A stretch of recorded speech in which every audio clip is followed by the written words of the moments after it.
దేవునికే మహిమ ఘనత ప్రభావం కలగాలని ఈరోజు మన దేవుడు మనను సమకూర్చిన ఈ ఆరాధన కూటముకు మనను సమకూర్చిన ఈ విధానం పెట్టి దేవునికి స్తోత్రం చెప్పి ఈ వర్తమానం మనం ప్రారంభం చేద్దాం. హల్లెలూయా, ప్రైజ్ ద లార్డ్. మనందరికీ తెలుసు, కొన్ని దినములలో లేకపోతే కొన్ని వారములు మనం చివరి రోజుల గురించిన వర్తమానం మనం పంచుకుంటున్నాము.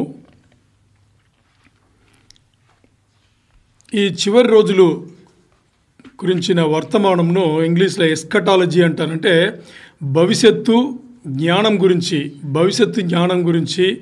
భవిష్యత్తు రోజుల గురించి దేవుడు ఏమేమి ఉద్దేశం కలిగి ఉన్నారు అనేదిని ఎవరో చెప్తే వినేది కాదు. అది మీ పాస్టర్ అయి ఉండొచ్చు, మీ సంఘ పెద్దలు అయి ఉండొచ్చు, వాళ్ళు చెప్పేది వినడం కాదు. పరిశుద్ధ గ్రంథంలో ఏమి చెప్పింది అనేది వినడం, అది విని దాన్ని పాటించడం. ఈరోజు మనం చూడబోయే ఈ చివరి రోజుల సందేశం, దీంట్లో మూడవది భాగంగా ద రాప్చర్, ప్రభు రాకడ లేదు సంఘం ఎత్తబడుట అనే దీని గురించి దానికి సంబంధించిన మూడవది భాగం ఈరోజు మనం ధ్యానం ఇక్కడ సిద్ధమై ఉన్నాము. ఈ సందేశంలో, ఈ వర్తమానంలో అంటే భవిష్యత్తులో జరగబోయే విషయముల గురించిన ఈ పరిశుద్ధ గ్రంథం నుంచి మనం తెలుసుకోబోయే వర్తమానంలో చేస్తేనే ఎస్కటాలజీ అంటారు. ఎందుకు ఇది మన ఇంత క్లియర్గా ఇన్ని భాగములు అలా వేసుకుని మాట్లాడుతున్నామంటే, ఈరోజు క్రైస్తవులు అని పేరు పెట్టుకుని రెగ్యులర్గా సంఘముకు వెళ్ళి పాటలు పాడుతూ ప్రార్థన చేస్తూ ఇవన్నీ చేసే వాళ్ళకే ఈ చివరి రోజుల గురించిన దీంట్లో వాళ్ళకు ఒక తెలివి లేకుండా ఉంది. అంటే వాళ్ళు ఇది ఇలాగే అని బైబిల్ మనకి చెప్పినా కానీ ఒక తేటగా ఇలాగే అని తెలియకుండా ఉంది. అందుకని దేవుడు ప్రేరేపణ చేస్తే ఇలాంటి వర్తమానం మనం పంచుకున్నాము. దీంట్లో ముఖ్య భాగంగా ఏంటంటే, క్రైస్తవులైన మనలో చాలామందికి ఈ ప్రభు రాకడ అనేది 7 ఏండ్ల శ్రమల కాలం ముందు జరుగుతుందా, మధ్యలో జరుగుతుందా, లేకపోతే చివరిలో 7 ఏండ్ల శ్రమల కాలం అయిన తర్వాత జరుగుతుందా అనేది ఇంకా క్లారిటీ లేదు. తర్వాత సంఘం ఎత్తబడుట, ద రాప్చర్ అనే దీనిని ప్రభు రెండో రాకడ, సెకండ్ కమింగ్, జీసస్ రిటర్న్ అంటాం కదా, రిటర్న్స్, దానికి తేడా ఉన్నాయా లేదా అని కూడా మన క్రైస్తవ సహోదరులకు చాలామందికి తెలియడం లేదు. తర్వాత సంఘం ఎత్తబడుట, ద రాప్చర్ అనేది 7 ఏండ్ల శ్రమల కాలం ముందు జరిగితే ఎలా జరుగుతుంది, దానికి రుజువులు ఏముంది, బైబిల్ చెప్పే రుజువులు, ఎవిడెన్సెస్ ఏముంది అని కూడా ఎక్కువ మందికి తెలియకుండా ఉంది. సో ఈరోజు మనం ఈ విషయంలో చూడబోతున్నాము. ఇంకా వచ్చే రోజుల్లో కూడా మనం చూడబోయేది, ఒక వ్యక్తి బైబిల్ను ఎలా చూస్తున్నారు, ఎలా చదువుతున్నారు, దేవుడు ఆ వ్యక్తిని ఆ పరిశుద్ధ గ్రంథం రూపల ఎలా నడుపుతున్నారు, వాళ్ళు ఆ వాక్యములను వచనములను ఎలా తీసుకుంటున్నారు అనేది మన పోయిన వారం, దాని ముందు వారం కూడా మన ధ్యానంలో ఒకటి లిటరల్ సెన్స్ అన్నాం. అంటే బైబిల్లో చెప్పబడింది చెప్పిన రీతిలో తీసుకుని అర్థం చేసుకునేది పరిశుద్ధాత్ముడి సహవాసంతో. తర్వాత ఇంకో విధం వచ్చేసి, దాంట్లో చెప్పబడిన దాన్ని కథలాగా చదివి మనకు ఏమి అనిపించిందో, మనకు దీని ముందు జీవితంలో ఏమేమి చెప్పినారో దాన్ని పోల్చుకుని ఇది అయ్యుండొచ్చో ఏమో అని దీని అలగారికల్ సెన్స్ మనం చూసుకున్నాం. మరి మన సంఘంకు దేవుడు మనతో మాట్లాడేది లిటరల్ సెన్స్ అంటే బైబిల్లో వాక్యం వచనములు ఎలా చెప్పబడిందో దాన్ని ఈ దేవుడు ఏ ఉద్దేశంతో రాబిచ్చాడో ఆ ఉద్దేశమును మనకు తెలియపరిచే లిటరల్ సెన్స్లోనే మనం దీన్ని సంప్రదిస్తున్నాము అనేది గుర్తుపెట్టుకోండి. ఎందుకంటే చాలామంది బైబిల్ పండితులు ఏం చెప్తారంటే 7 ఏండ్ల శ్రమల కాలం ఉంది కదా, ఈ శ్రమల కాలం వచ్చేసి విశ్వాసులు దానికి ఆ 7 ఏండ్ల శ్రమల కాలం కింద దాని కింద వెళ్ళాల్సిందే, వాళ్ళు దాన్ని అనుభవించాల్సిందే అని కొంతమంది 7 ఏండ్లు వాళ్ళు శ్రమల కాలంలో ఉండాలనే అవసరం లేదు, మొదటి 3.5 సంవత్సరములు ఉంటారు, ఆ తర్వాత మధ్యలో సంఘం ఎత్తబడుతుంది అని చెప్పేసి. ఇక్కడ చాలామంది ఎందుకు అలా చెప్పుకుంటున్నారంటే గ్రంథం గురించి, పరిశుద్ధ గ్రంథం గురించి దేవుడు ఏ ఉద్దేశంతో రాబిచ్చారు అనే వచనములు చాలా ఎక్కువ ఉన్నాయి. దాంట్లో అవగాహన సరిగ్గా తీసుకోకుండా చెప్తారు.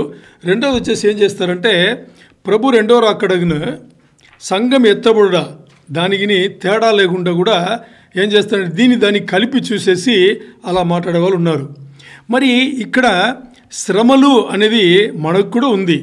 యేసయ్యను దేవునిగా, సొంత రక్షకుడిగా, ప్రభువుగా అంగీకరించిన మనకు కూడా శ్రమలు ఉంది. అది 7 ఏండ్ల శ్రమలు లోకంకి వచ్చేటప్పుడు కాదు, ఇప్పుడు మనం జీవిస్తున్నామే ఈ జీవితంలో ఇప్పుడే మనకి ఆ శ్రమలు ఉంటుంది. ఎందుకు ఉంటుంది అనే దీనికి కారణం ఉంది. ఏం కారణం అంటే ఇప్పుడు మన అందరికీ తెలుసు, గెత్సెమనే తోటలో ఆ శిలువ మరణంకి శిలువ మరణం ముందు యేసయ్య రూపాంతరం చెందుతాడనమాట. రూపాంతరం చెందేటప్పుడు ఎవరు వచ్చినట్టు పరలోకం నుంచి మోసే గారును ఏలియా ఇద్దరు వచ్చినట్టు, పేతురు, యాకోబు వీళ్ళందరూ అక్కడ చూసినట్టు మనం చూసాం కదా. అంటే పరలోకం నుంచి వాళ్ళిద్దరు వచ్చేటప్పుడు యేసయ్య రూపాంతరం చెందిన దానికి ఎందుకు అలా బైబిల్లో రాయబడిందంటే ఆయన మట్టి శరీరం నుంచి శరీరధారిగా వచ్చి మన పాపములకు వెల చెల్లించి రక్తం అన్ని ప్రోక్షించి వెల చెల్లించిన తర్వాత ఆయన చెందవలసిన మహిమ శరీరం అక్కడ చూపించబడింది. ఇది మనకి విశ్వాసులకి నమ్మకం కలగాలని అక్కడ శిష్యులకు కూడా అవగాహన కల్పించారనమాట. వాళ్ళు కూడా చూస్తే వాళ్ళకు కూడా కనిపించారు అక్కడ. అర్థమైందా? ఈరోజు మనం మాట్లాడుకునే ఈ శ్రమలు వచ్చేసి దేనికోసం మనకు అనుమతించబడింది అంటే మన అందరికీ తెలుసు, పుట్టుకతోనే పాపం వచ్చింది.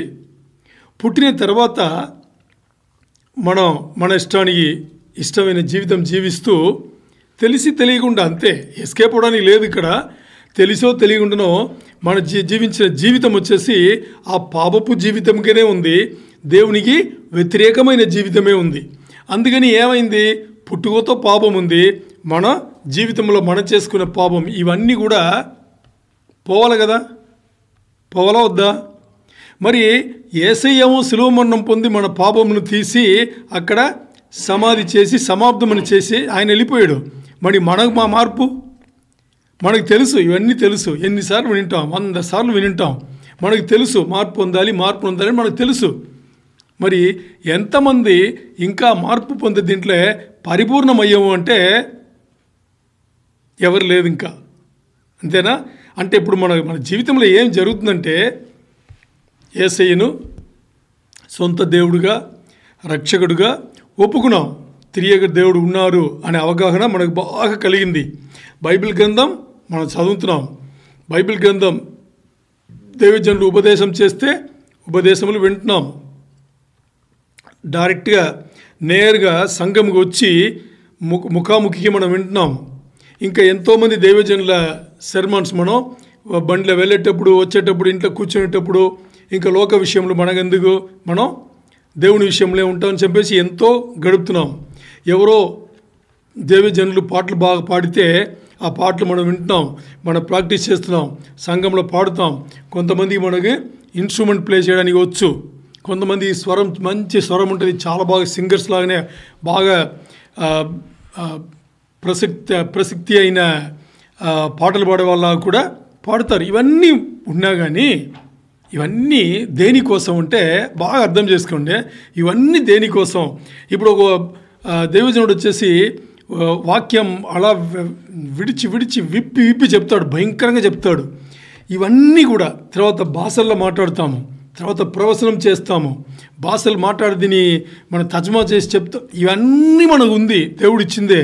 ఎందుకు అని ఒక ప్రశ్న వేసుకుంటే మనకు ఆశ్చర్యమైన ఒక సమాధానం వస్తుంది. ఆ సమాధానం ఏం తెలుసా?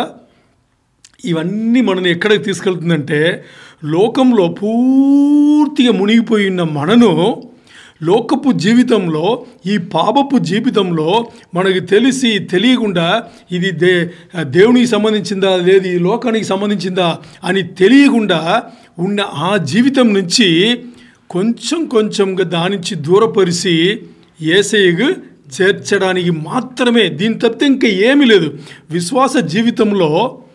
విశ్వాస జీవితంలో ఈ మెట్టుందే 1 నుంచి 100 అనుకుంటే, మనం మారు మనసు పొందేమో అనుకోండి, 1 మెట్టు ఎక్కాం అంతే. నేను బాణగాయని, నేను మారు మనసు పొందాను, నేను ఇంకా బాప్టిజం తీసుకున్నాను, 2వ మెట్టుకు వచ్చారు. సంఘము వచ్చారా, 3వ మెట్టుకు వచ్చారు అంతే. పాటలు బాగా పాడుతున్నారా, 4వ మెట్టుకు వచ్చారు. పరిశుద్ధాత్ముడు సహవాసంతో సన్నిధితో నేను ప్రవచనం చేస్తున్నానా, భాషలో మాట్లాడుతున్నానా, ఇంకో మెట్టు పెరిగింది. అంటే 100 మెట్టులో ఎన్ని మెట్లు వచ్చాము ఇప్పుడు? ఇంకా నాకు ఇన్స్ట్రుమెంట్ వచ్చు అనుకోండి, ఇంకా మీకు ఏదో వచ్చు, ఒకటొకటి పంచుకోండి. ఎంతలో ఉంటుంది? మీరు ఎన్ని లెక్క పెట్టినా 10-15 దాటుతుందా? దాటదు. మరి ఇంకా మిగిలినది ఏం చేసుకోవాలి? ఏమి చేసుకోవాలి? అది ప్రశ్న. అందుకే రూపాంతరం, ట్రాన్స్ఫార్మేషన్ అనేది చాలా చాలా ఇంపార్టెంట్. ఇక్కడ రూపాంతరం చెందాలి. రూపాంతరం అంటే ఏంటంటే యేసయ్య పొందింది కాదు. ఇప్పుడు మనం యేసయ్య పోలి బతకాలి కదా, అది ఇక్కడ జరుగుతుంది. అది మనకు శ్రమల కాలం. అర్థం చేసుకోండి, ఆలోచన చేసుకోండి. దేవుడు పరిశుద్ధుడా కాదా? త్రియేక దేవుడు పరిశుద్ధుడు, నీతిమంతుడు. ఇంకా ఏమేమి మంచి విషయాలుందో అన్నీ ఆయనకు ఆపాదించవచ్చు మనం. ఇది త్రియేక దేవుడు. మరి ఇటువైపు త్రియేక దేవుడు, ఇటువైపు మనల్ని పెట్టి ఉన్నాడు. దేనికి? యేసయ్యను మాదిరిగా పంపించాడు ఇక్కడికి. అంటేనా శరీరధారిగా యేసయ్యను ఏం చేశాడు? ఆయన మాదిరిగా ఈ లోకముకు పంపించి మన కంటి ముందే, మనుషుల కంటి ముందే ఆయన ఎలాంటి జీవితం జీవించాడు అనేది చూపించాడు. ఆయన శరీరధారిలో చూపించాడు. చూపించిన తర్వాత ఏమైంది? ఆయన చూపించేసి మనను రక్షణ రూపంలో తీసుకురావడానికి ఆయన ఏం వెల చెల్లించాలో, ఆయన శరీరం నలగొట్టబడి చివరి బుట్టు రక్తం మరిగి కార్చి ఆయన మనకు ఆ రక్షణ ఇచ్చేసి ఆయన పని ఆయన ముగించాడు. మరి ఇప్పుడు యేసయ్య జీవించిన ఆ జీవితం పోలి మనం జీవించాలంటే ఇక్కడేమో దేవుడు, ఆపోజిట్లో ఏమో మనం. ఎప్పుడు దేవుని దగ్గర రావాలి? ఎక్కువ ఏం జరుగుతుందంటే జీవితంలో దేవుడు ఇట్టు, మన ఇట్టుంటే దేవుని ఇట్టు లాగడానికి చూస్తాం. ఆలోచన చేయండి, మనం చేసే పనులన్నీ కూడా. మరి యేసయ్యను ఒప్పుకున్నాం కాబట్టి ఏమని? యేసయ్యనే నిజమైన దేవుడు, యేసయ్యనే రక్షకుడు అని ఒప్పుకున్నాం కాబట్టి లోపల నివాసం చేసే పరిశుద్ధాత్ముడు ఊరుకోడు. మనం దేవుణ్ణి మన వైపు లాగడానికి, అంటే మన లాగడానంటే ఏం చేస్తామంటే, మనం ఏదో అనుకుంటాం చేయాలని, ఏదో అనుకుంటాం.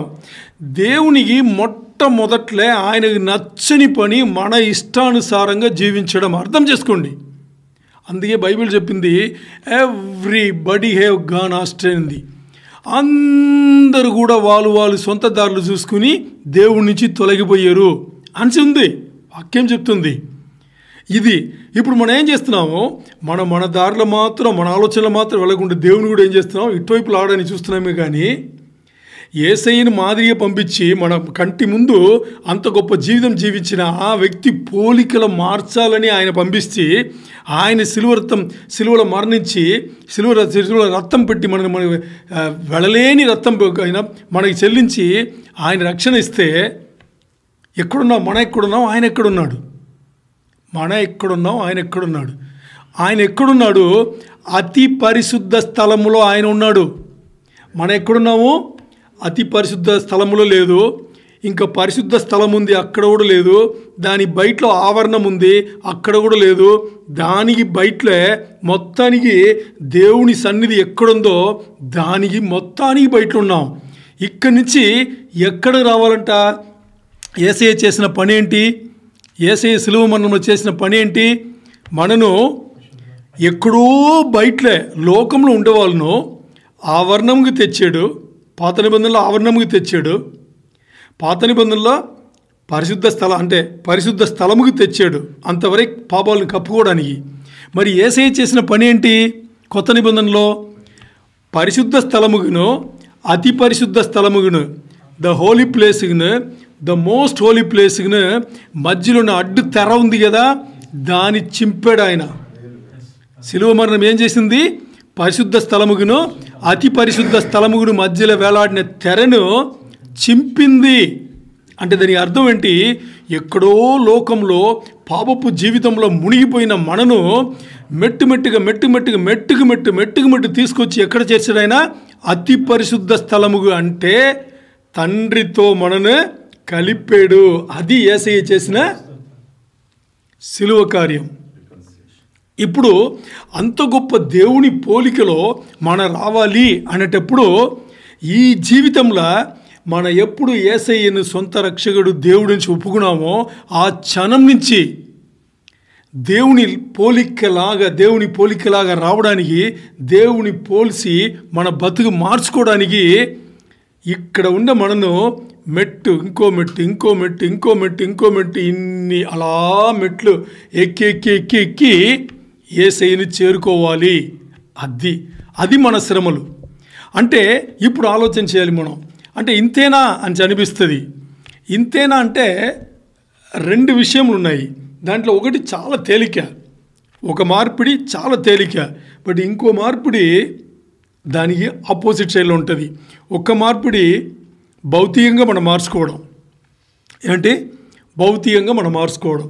ఇప్పుడు చాలామంది కొత్తగా రాగానే ఏం చేస్తారంటే, దేవుని రాజ్యంలో రాగానే, దేవుని ఎరగానే బాప్టిజం తీసుకుని, మారుమనసు పొంది బాప్టిజం తీసుకోగానే వాళ్ళు బయటలో రెడీ అవుతారు. ఏమవుతారు తెలుసా? వాళ్ళగానే బైబిల్ పెట్టుకుంటారు. ఆ తర్వాత ఒక టైం పెట్టుకుంటారు. ఈ టైంలో రోజు చదవాలి అని పెట్టుకుంటారు. తర్వాత కుటుంబంగా కలిసి ప్రార్థన చేయాలని పెట్టుకుంటారు. ఇవన్నీ జరుగుతుంటుంది. కొంతమంది చూస్తే వస్త్రధారణ కూడా మార్చుకుంటారు. ఇప్పుడు నన్ను చూడండి, నేను దేవుని వాక్యం ఆడప్పుడు వైట్ వేసుకోవాలని అనుకున్నాను. అది తప్పుని నాకు తెలిసింది. ఇప్పుడు నేను మారుస్తా. అది అంత పెద్దగా పాటించాల్సి ఏమీ అవసరం లేదు. ఎందుకంటే యేసయ్య ఏ రూల్ పెట్టాలా, బాగా అర్థం చేసుకుంటే యేసయ్య ఏ రూల్స్ కూడా పెట్టాల. ఇప్పుడు మనం ఏం చేస్తాము? కరెక్ట్గా స్నానం చేయడం, సంఘముకు రావాలంటే స్నానం చేయకుండా రాము కరెక్టా? అలాగే సంఘముకు రావాలంటే మాసిపోయిన బట్టలు వేసుకుని రాము కదా. ఓ నోట్బుక్ తీసుకుంటాము, పెన్ను. ఇవన్నీ ఒక్క శాతం కూడా కాదు. అర్థం చేసుకోండి. ఎంత నీట్గా ఇన్స్ట్రుమెంట్ వాయించేది, లేకపోతే ఇంకా ఏమన్నా చేసుకోండి. బయటలో కనిపించే విషయంలో ఏం చేసుకున్నది 1% కూడా కాదు. మరి 100% ఏంటి అంటే ఈ గుండె మారాలి. ఈ గుండె మారాలి. లోకం ల్యాప్టాప్ అని మనం సైన్స్ చదివాం. మీరు కూడా అలాగే చదివారా? నేను చదివేటప్పుడు అలాగే చెప్పారు. నాకు సైన్స్ చదివేటప్పుడు తమిళ మీడియం చదివాను. మన హృదయం ల్యాప్టాప్ నుంచి కొట్టుకుంటుందంట. మీరు ఎలా చెప్పారు? అలాగే చెప్పారా? అలాగే కదా. అది ల్యాప్టాప్ కాదు, ల్యాప్టాప్. ఇప్పుడు ల్యాప్టాప్. అది ల్యాప్టాప్ అయిపోయింది, గ్యాడ్జెట్ అయిపోయింది. అంటే ఇప్పుడు ఏదైనా కానీ ఏమైంది? ల్యాప్టాప్ ఇంకా గ్యాడ్జెట్ ఏంటి? లోకమే కదా. అది కొట్టుకుంది. లోకం ల్యాప్టాప్ గ్యాడ్జెట్ మొబైల్ టేప్ అలా కొట్టుకుంటుంది. ఇప్పుడు ఆలోచన చేయాలి. ఇది ఎక్కడుంది? దేవుడు ఎక్కడున్నాడు? అతి పరిశుద్ధ స్థలం ఎక్కడుంది? ఈరోజు మన గుండె దేనిపైన కొట్టుకుంది? ఈ గుండెల మార్పిడి జరగాలి. ఇప్పుడు బాప్టిజం తీసుకోపోయే ముందు మారు మనసు జరుగుతుందా? బాప్టిజం తీసుకున్న తర్వాత జరుగుతుందా? ముందు మారు మనసు పొందితే బాప్టిజం జరుగుతుంది కదా. ఇప్పుడు ఈ మారు మనసు అంటున్నాం కదా, దానికి అర్థం ఏంటి? మారు మనసు అనేది దీనికి అర్థం ఏంటి? ఎవరో పాస్టర్మ గారు వచ్చారు, దేవుని గురించి కొన్ని చెప్పారు, ఇది బాగుంది కదా అని చెప్పేసి బాప్టిజం తీసుకోవడం మారు మనసు కాదు. దేవుడు గుండెలో పనిచేసి ఉండాలి. కొంతమందికి దేవుడు లైట్గా పనిచేసి ఒప్పుకోబెడతాడు. మరి బాప్టిజం తీసుకున్న తర్వాత దంచి తీసుకొస్తాడు. ఎలా? దంచి అంటే మీకు అర్థం తెలుసా? కొంతమంది తెలియదేమో. దంచి అంటే ఈరోజు మిక్సీలు గ్రైండర్ ఉండే వాళ్ళకి దంచి అంటే తెలియదు. దీని ముందు ఆ మిక్సీలు గ్రైండర్లు బదులుగా ఏం పెడతారు? రోల్ ఉంటుంది, రోగలి ఉంటుంది. దాంట్లో ఏదో వేసుకుని దాన్ని గుచ్చడమే దంచడం అనమాట. ఈరోజు అలాంటిది ఏమి లేవు. అందుకని మారు మనసు అనగానే ఎవరి ఏం తెలియదు. మారు మనసు ఎక్కడ జరగాలి? మనసులో జరగాలి. ఎక్కడ జరగాలి? మనసులో. హృదయం మారాలి. ఏం జరగాలి? హృదయం మారాలి. ఆ హృదయంలో లోకంను తీసేసి యేసయ్యను తీసుకోవాలి. ఈ లోకంను తీసేసి యేసయ్యను రాబట్టాలి అంటే అది అంత ఈజీ కాదు. మిగతా అన్నీ చేసేస్తాం, అన్నీ మార్చుకుంటాం, బయట కనిపించేది అన్నీ మార్చుకుంటాం. స్నానం గట్టంక మంచి బట్టలు కానీ అది కానీ ఇది కానీ ఇంకా మేకప్లు కానీ ఇవన్నీ మార్చుకుంటాం. నీట్గా వెళ్ళాలిరా బాబు అని చెప్పేసి. మరి సంఘంలో కూడా నీట్గా కూర్చుంటాం, బాగా ఇలా ఉండాలి అలా ఉండాలి, ఇది దేవుని సన్నిధి. ఇవన్నీ ఒక్క శాతం కూడా కాదు. 99 కన్నా ఎక్కువ, 100% వచ్చేసి గుండెలో యేసయ్యను తీసుకురావాలి. గుండెలో తిరియక దేవుడు ఎప్పుడు కొడుతుండాలి. ఒక్కసారి కొడితే తండ్రి అనాలి, ఇంకోసారి కొడితే యేసయ్య అనాలి, ఇంకోసారి కొడితే పరిశుద్ధాత్ముడు అనాలి, 4వసారి కొడితే తిరియక దేవుడు అనాలి. ఈ 4 తెత్తే ఇంకేం ఉండకూడదు. ఇంతే. 5వసారి ఒకవేళ కొట్టిందనుకోండి వాక్యం అనాలి. అర్థమైందా? అది ఆ గుండె, దేవుని కోసం బతికే గుండె అనేది. అక్కడ మార్పు జరగడమే 7 ఏండ్ల శ్రమల కాలంలో విడిచిపెట్టిన వాళ్ళు, విడవబెట్టిన వాళ్ళు, అంటే సంఘం ఎత్తబడేటప్పుడు విడవబడిన వాళ్ళు ఉన్నారు కదా, వాళ్ళు పడే శ్రమల కన్నా విశ్వాసులు ఈ మార్పునందడానికి, అంటే లోకపు జీవితం నుంచి యేసయ్య పోలి మా జీవితం జీవించడానికి, ఈ మార్పునందడానికి పడే శ్రమలు ఉన్నాయి. అది మామూలు శ్రమలు కాదు. ఇప్పుడు మీకు భయం రావాలి. ఎందుకు భయం రావాలి? అలాంటి ఏం మాకు కనిపించలేదే అంటే, మీరు 7 ఏండ్ల శ్రమల కాలంలో సంఘం ఎత్తబడ ముందు, అంటే 7 ఏండ్ల శ్రమల కాలం ముందు సంఘం ఎత్తబడుతుంది. ఆ గుంపులో మీరు ఉండరు. అర్థం చేసుకోండి, సీరియస్గా చెప్తున్నా, మీరు ఉండరు. ఈరోజు మీకు ఆ నొప్పి కలగాలి, ఆ బాధ కలగాలి. నేను యేసు ప్రభులాగా పోలి నా జీవితం మారుతుందా అనేది ప్రతి గడియ మనం ఏం చేయాలి? ప్రశ్న వేసుకోవాలి. అలాంటి ప్రశ్న వేసుకోలేదు. ప్రతి గడియ ప్రతిరోజు మనం ఒక్కొక్క మెట్టు దేవునిలో ఎదగాలి. ఆ ఎదిగేది యేసయ్యను పోలి ఒకరోజు మారుతాము. ఆ ఒకరోజు యేసయ్య మధ్యాకాశం వచ్చి సంఘం ఎత్తబడేటప్పుడు ఆ రోజుతో మార్పు అయిపోవాలి. అంటే ఎంత స్పీడ్లో జరగాలంటే, ఆ యేసయ్య సంఘం ఎత్తబడేందుకు మధ్యాకాశం వచ్చేది ఎప్పుడని మనకు తెలియదు. ఎప్పుడన్నా అవ్వచ్చు. మరి ఆ మార్పులో ఎక్కడున్నా మనకు తెలుసా? మనకు తెలియదు. యేసయ్యను పోలిన జీవితంలో మనం ఎక్కడ నిలబడ్డాం అనేది మనకి తెలియదు. ఈరోజు జరిగితే విడవబడే గుంపులు ఉంటాం. అర్థం చేసుకోండి, ఎత్తబడే గుంపులో మనం ఉండము. ఇది సీరియస్ వార్నింగ్ ఈరోజు దేవుడి దగ్గర నుంచి.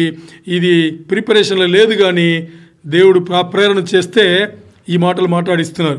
ఇప్పుడు మనకు 7 ఏండ్ల శ్రమల కాలం, విశ్వాసులైన మనకు వచ్చేసి 7 ఏండ్ల శ్రమల కాలంలో మనం ఉండము. దాని ముందు జరిగే సంఘం ఎత్తబడుట దాంట్లో మనం యేసయ్య మనం వచ్చి తీసుకెళ్ళిపోతారు.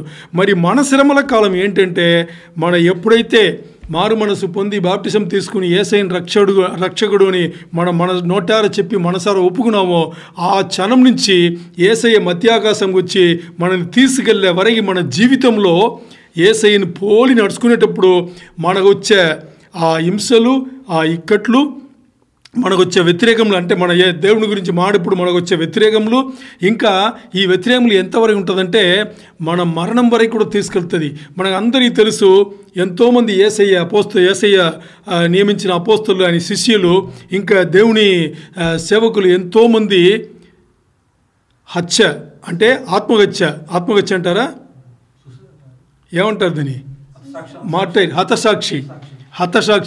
హతసాక్షులు అయ్యారు. అంటే దేవుని కోసం మరణించారు. అంటే వాళ్ళు అది ఆ శ్రమలో వస్తుంది, కానీ 7 ఏండ్ల శ్రమల్లో మనం ఉండము. ఈ బైబిల్ పండితులు బైబిల్లో చెప్పబడిన వచనములు, చాలా వచనములు అవగాహన సరిగ్గా లేకుండా కొంతమంది అలాగా మాట్లాడుతున్నారు అనేది ఇక్కడ మనం అర్థం చేసుకోవాలి. తర్వాత ఈరోజు మనం చూడబోయేది 2 విషయాలు. ఏం విషయంలో? 4 విషయములు ఇంకా చాలా ఉన్నాయి. దాంట్లో 2 విషయాలు మనం ఏం చూడబోతున్నామంటే, 7 ఏండ్ల శ్రమల కాలం ముందు సంఘం ఎత్తబడుతుందా, కాదా అనేది ఒక షరతు. రెండవది వచ్చేసి సంఘం ఎత్తబడ్డ ద ర్యాప్చర్ను తర్వాత ప్రభు రెండో రాకడను తేడాలేంటి అని మనం చూడబోతున్నాం. దాంతోపాటు ఇంకా కొన్ని విషయంలో ఇప్పుడు భవిష్యత్తు రోజుల గురించి, భవిష్యత్తులో సంవత్సరం గురించి మనం మాట్లాడేది ఎస్కటాలజీ అని చెప్పాము కదా. దీంట్లో ఈ ఎస్కటాలజీ అనే దీంట్లో టైం లైన్స్ ఉంది. అంటే ఈ భవిష్యత్తులో జరగబోయే విషయంలో ఎప్పుడు ఎక్కడ ఎలా జరుగుతుంది అని చెప్పడానికి ఎస్కటాలజీ టైం లైన్ అంటారు. ఇది ఎందుకు మనం మాట్లాడతామంటే ఇప్పుడు ఈరోజు కాదు, తర్వాత మాట్లాడతాం. ఎందుకు మాట్లాడాలంటే ఒక్క విషయం గుర్తుపెట్టుకోండి. మనను ఏదేను వనముల దేవుడు సన్నిధి సహవాసం కోల్పోయి, అంటే మన మూల పితరులు పాపం చేశారు కదా, పాపం చేసి దేవుని సన్నిధి సహవాసం కోల్పోయిన వాళ్ళను అక్కడి నుంచి ఆదాము అవ్వల నుంచి ఇంకా యేసయ్య వచ్చి సంఘం ఎత్తబడేటప్పుడు యేసయ్య వస్తారు కదా, అంతవరకు దాని మధ్యలో అందరూ ఉన్నారు కదా. ఇవందరినీ మరీ దేవుని ఉద్దేశం ఏంటంటే వీళ్ళందరినీ మరి పాపం చేయముందు ఏదైనా వనంలో ఆదామవ్వలు ఎలా ఉన్నారో అక్కడ తీసుకెళ్ళి పట్టడానికి ఇది అర్థం చేసుకోవాలి. దానికి అలాంటి జీవితం ఇవ్వడానికి. అది ఎలాంటి జీవితం చూడండి. 6వ రోజు మనిషిని సృష్టి చేయ ముందు 6 రోజులు కూడా ఆ మనిషి ఏమి కావాలో ఈ లోకంలో అన్నీ సృష్టి చేసిన తర్వాత ఆ ఒక్క మనిషిని దేవుడు సృష్టి చేశాడు. అంతేనా? అంటే ఇప్పుడు ఉద్దేశం ఏంటి? అంత గొప్ప జీవితం ఇచ్చాడు ఆయన ఆ ఏదైనా వనంలో. ఆదాము అవ్వకు అన్ని సౌకర్యములు కల్పించి ఆ ఏదైనా వనంలో పెడితే ఇప్పుడు రోజు సాయంత్రం వచ్చేసి తండ్రిని దేవుడు ఏం చేశారు? వాళ్ళతో సహవాసం పెట్టుకున్నాడు. అంతేనా? వాళ్ళకు పూర్తి స్వేచ్ఛ ఉండింది అక్కడ. అలాంటి జీవితం వచ్చేసి మరి మన అందరికి ఇవ్వడానికి ఈ లోక జీవితం, ఈ పాపపు జీవితం వదిలి మరి అక్కడలి తీసుకొని పెట్టి మనకు ఆ జీవితం ఇవ్వడానికి అది దేవుని యొక్క ఉద్దేశం అయి ఉన్నది. అది బాగా మనం అర్థం చేసుకోవాలి. అంటే దేవుని ఉద్దేశం వచ్చేసి ఈ రోజుల్లో మనను యేసయ్యనే దేవుడిని ఒప్పుకునే విశ్వాసమైన మనను యేసయ్యలో కలపాలి. యేసయ్య పోలి యేసయ్య ఎలాంటి జీవితం ఇక్కడ జీవించి వెళ్ళిపోయారో అలాంటి జీవితం జీవించి యేసయ్యలో కలపాలి అనేది తండ్రి ఒక ఉద్దేశం. ఇది అర్థం కాలేదంటే ఇప్పుడు ఏదైతే చెప్పామో ఇది అర్థం కాలేదంటే చివరి రోజుల గురించిన సందేశములు కానీ వర్ధమానములు కానీ ఎవ్వరికి కూడా అర్థం కాదు. ఇది బాగా గుర్తుపెట్టుకోండి. ఇప్పుడు దేవుని ఉద్దేశం అదే, మన నిరీక్షణ కూడా అదే. దేవుని ఉద్దేశం ఏంటి? మనను యేసయ్యతో కలపాలి. ఏదైనా వనము మరి మనం తీసుకెళ్ళాలి. పాపం లేని ఏదైనా వనము మనం తీసుకెళ్ళాలి. అంతే కదా?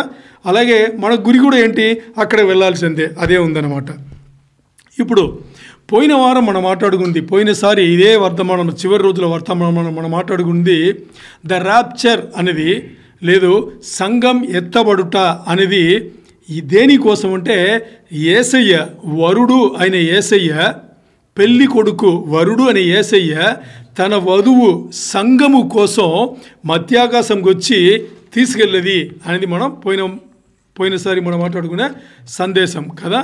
మరి ఈరోజు మనం మాట్లాడబోయేది ఏంటి అంటే ఇప్పుడు అలాగ ఆయన మధ్యాకాశం వచ్చి తీసుకెళ్ళేటప్పుడు ఏం జరుగుతుంది మనం ఏం మాట్లాడామంటే ఆయన మధ్యాకాశం వచ్చేటప్పుడు దాని ముందు మరణించిన వాళ్ళ ప్రాణ ఆత్మలతో ఆయన వస్తాడు. అంతే కదా? అదే కదా మాట్లాడాము. ఆయన ఆ ప్రాణాత్మలతో వస్తాడు. దాంట్లో ముందు దేవునిలో మరణించి పాతిపెట్టబడిన వాళ్ళ శరీరం ఉంది కదా, అది మట్టిలో పాతిపెట్టబడి ఉంటుంది. ఈ భూమిలో పాతిపెట్టబడింది అది ఒకలాగా నాశనానికి కూడా గురి ఉండొచ్చు, మట్టితో మట్టి కలిసి కూడా అయి ఉండొచ్చు. వాళ్ళ శరీరం లేపబడి మహిమ శరీరంగా అక్కడ వెళ్ళి ఏమవుతుంది? ఆ ప్రాణాత్మలతో కలుస్తుంది. తర్వాత జరిగేది వెంటనే, తర్వాత అంటే ఎప్పుడో కాదు, వెంటనే ఎవరైతే బతికి ఉన్నారో వాళ్ళు ప్రాణాత్మలు వాళ్ళ దగ్గరనే ఉంటుంది. వాళ్ళ శరీరం మట్టి శరీరం నుంచి మహిమ శరీరంగా మార్పునుంది. వాళ్ళు కూడా మధ్యాకాశంకు యేసయ్య ద్వారా పట్టబడతారు. ఆయన తీసుకెళ్ళిపోతాడు. ఇది మనం మాట్లాడి దీనికోసమే ఆయన వస్తున్నాడు అనేది కదా. మరి రెండో రాకడ దేనికోసం? ఇది యేసయ్య మధ్యాకాశంకు వచ్చేది కదా. మరి రెండో రాకడ ఇప్పుడు మనం మాట్లాడదాం. ఇప్పుడు మనం దాని గురించి మాట్లాడదాం. ఏంటి అని చూస్తే ఇక్కడ చూడండి, రెండో రాకడ గురించి మనం మాట్లాడేటప్పుడు యేసయ్య మొదటి రాకడకు ఆయన వరుడుగా వధువు సంఘం కోసం వచ్చి తీసుకెళ్ళిపోయింది వచ్చాడు, అంతే కదా. మరి రెండో రాకడ ఆయన వచ్చేసి ఇశ్రాయేల్ జనాంగం కోసం. ఎవరి కోసం? ఇశ్రాయేల్ జనాంగం కోసం వస్తాడు. ఎందుకంటే అంతవరకు వాళ్ళు యేసయ్యను మెస్సయ్య అంటే రక్షకుడు అని వాళ్ళు ఒప్పుకోరు. వాళ్ళు ఒప్పుకునే టైం అది, అప్పుడు వస్తాడు.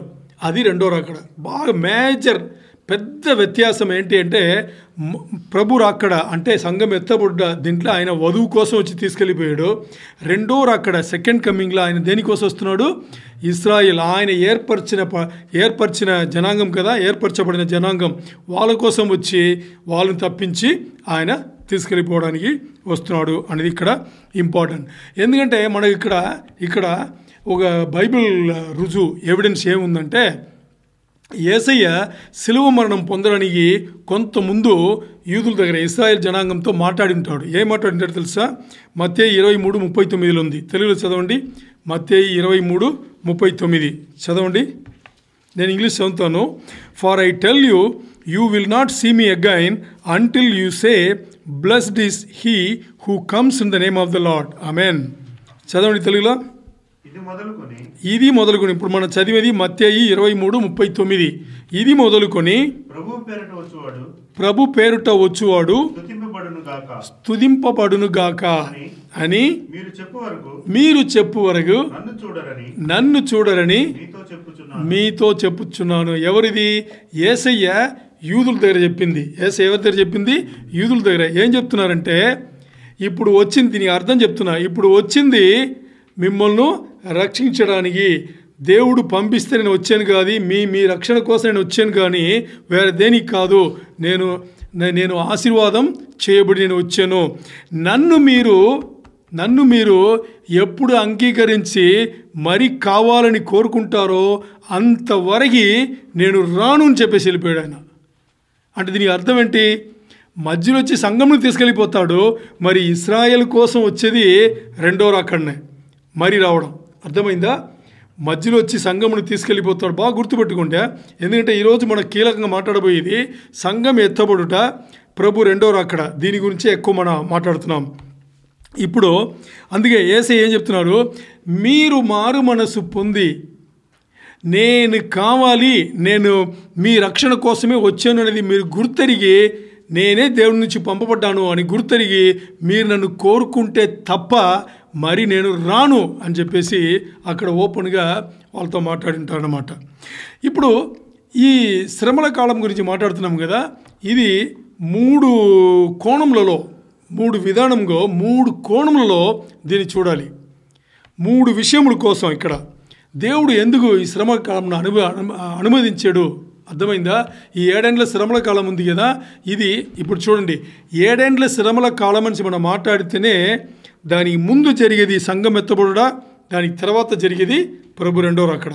ఇది బాగా మేజర్ గుర్తుపెట్టుకోండి. 7 ఏండ్ల శ్రమల కాలంకు ముందు జరిగేది సంఘం ఎత్తబడుట, 7 ఏండ్లు పూర్తయిన తర్వాత జరగబోయేది ప్రభు రెండో రాకడ, యేసయ్య సెకండ్ కమింగ్ అని చెప్పేది. ఇప్పుడు ఈ శ్రమల కాలం ట్రిబులేషన్ అంటాం కదా, ఈ శ్రమల కాలం దేవుడు ఎందుకు అనుమతించాడంటే 3 విషయాల కోసం అనుమతించాడు. ఒకటి, లోకంలో జరిగే దుర్మార్గం ఉంది కదా, దుర్మార్గం చేసేవాళ్ళను దుర్మార్గంను దాన్ని ఏం చేయాలంటే ఒక ముగింపుకు తీసుకురావాలి. ఇది మొదటి పాయింట్. అయితే రెండవది పాయింట్ వచ్చేసి ఈ లోకంలో ఆ 7 ఏండ్ల శ్రమల కాలంలో ఈ లోకం, ఎందుకంటే ఆలోచన చేయండి, 7 ఏండ్ల శ్రమల కాలంలో లోకం ఎవరుంటారు? ఈ లోకంలో దేవుని సంబంధి ఒక్కరుండ్రు. ఏది? దేవుని సంబంధి ఒక్కరుండ్రు. అంటే ఈ లోకం ఎలా ఉంటుంది?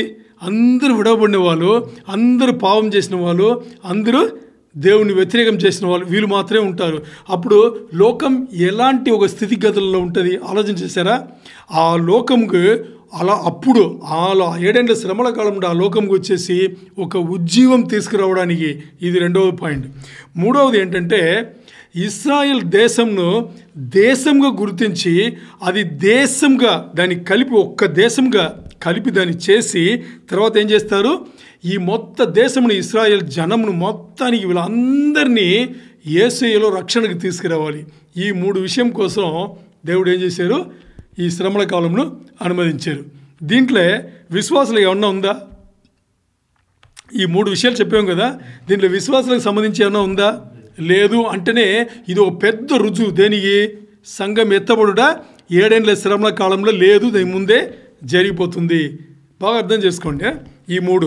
దీంట్లో మొదటి మనం ఏం చేసాము, ఈ లోకంలో జరిగే ఈ దుర్మార్గం చేసే వాళ్ళందరినీ ఒక ముగింపుకి తీసుకురావాలి అని మాట్లాడాం కదా.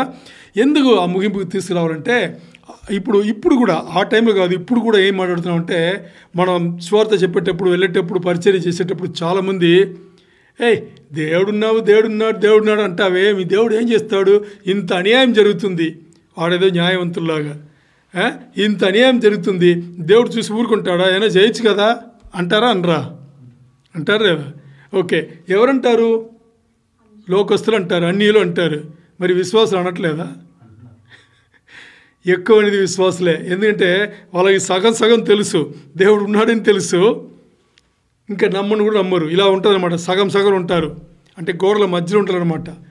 ఇదైతే ఇటు దూగుతాం, అదైతే అటు దూగుతాం అని ఉంటారు కదా, వాళ్ళందరూ కూడా ఇలాగే మాట్లాడతారు. ఇప్పుడు ఏమైంది, మీరు ఒక్కడు నన్ను చూడట్లా, నేను ఎవరిని చూసి మాడాలి? గోడను చూడాలా, కెమెరాను చూడాలా?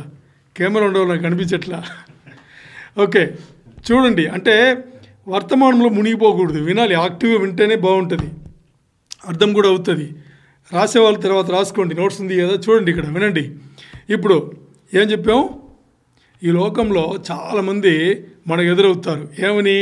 మీ దేవుడు ఉన్నారా అది ఏం చెప్తారు కదా. చూడు, ఈ అన్యాయం జరిగింది, మణిపూర్లో ఈ అన్యాయం జరిగింది, మీ వాళ్ళకే ఏదో జరిగింది చెప్తారా? చెప్పరా? అక్కడ ఇది జరిగింది, యూదులకు ఇలా జరిగింది, ఎందుకు చేయరు? మీ దేవుడు ఏదో చేయొచ్చు కదా, వాళ్ళనే కాపాడి దేవుడు. ఇంకా కొంతమంది ఇంకా ఘోరంగా మాట్లాడతారు, యేసయ్యని సిలువ వేసేటప్పుడు ఆయన కాపాడుకోలేదు, ఆయన దేవుడు అని చూడ అడిగేవాళ్ళు ఉన్నారు కదా, చాలామంది ఉన్నారు. ఇలాగా ఇష్టాన్ని మాడేవాళ్ళు ఉన్నారు. మరి దేవుని ఉద్దేశం మనం తెలుసుకుంటే అప్పుడు మనకు అర్థమవుతుంది ఎందుకు అలా జరుగుతుంది అనేది. ఆయన ఉద్దేశం ఏం తెలుసా? ఎంత గొప్ప ఉద్దేశం కలిగి ఉన్నాడు దేవుడు అంటే, ఆయనకుండే ఓర్పు, ఆయనకుండే సహనం, ఆయన దగ్గర ఉండే దీర్ఘశాంతం, ఆశా నిగ్రహం అంటారు.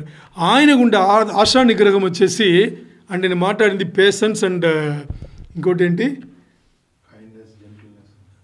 లాంగ్ సఫరింగ్ ఏదంటే ఉంటుంది కదా.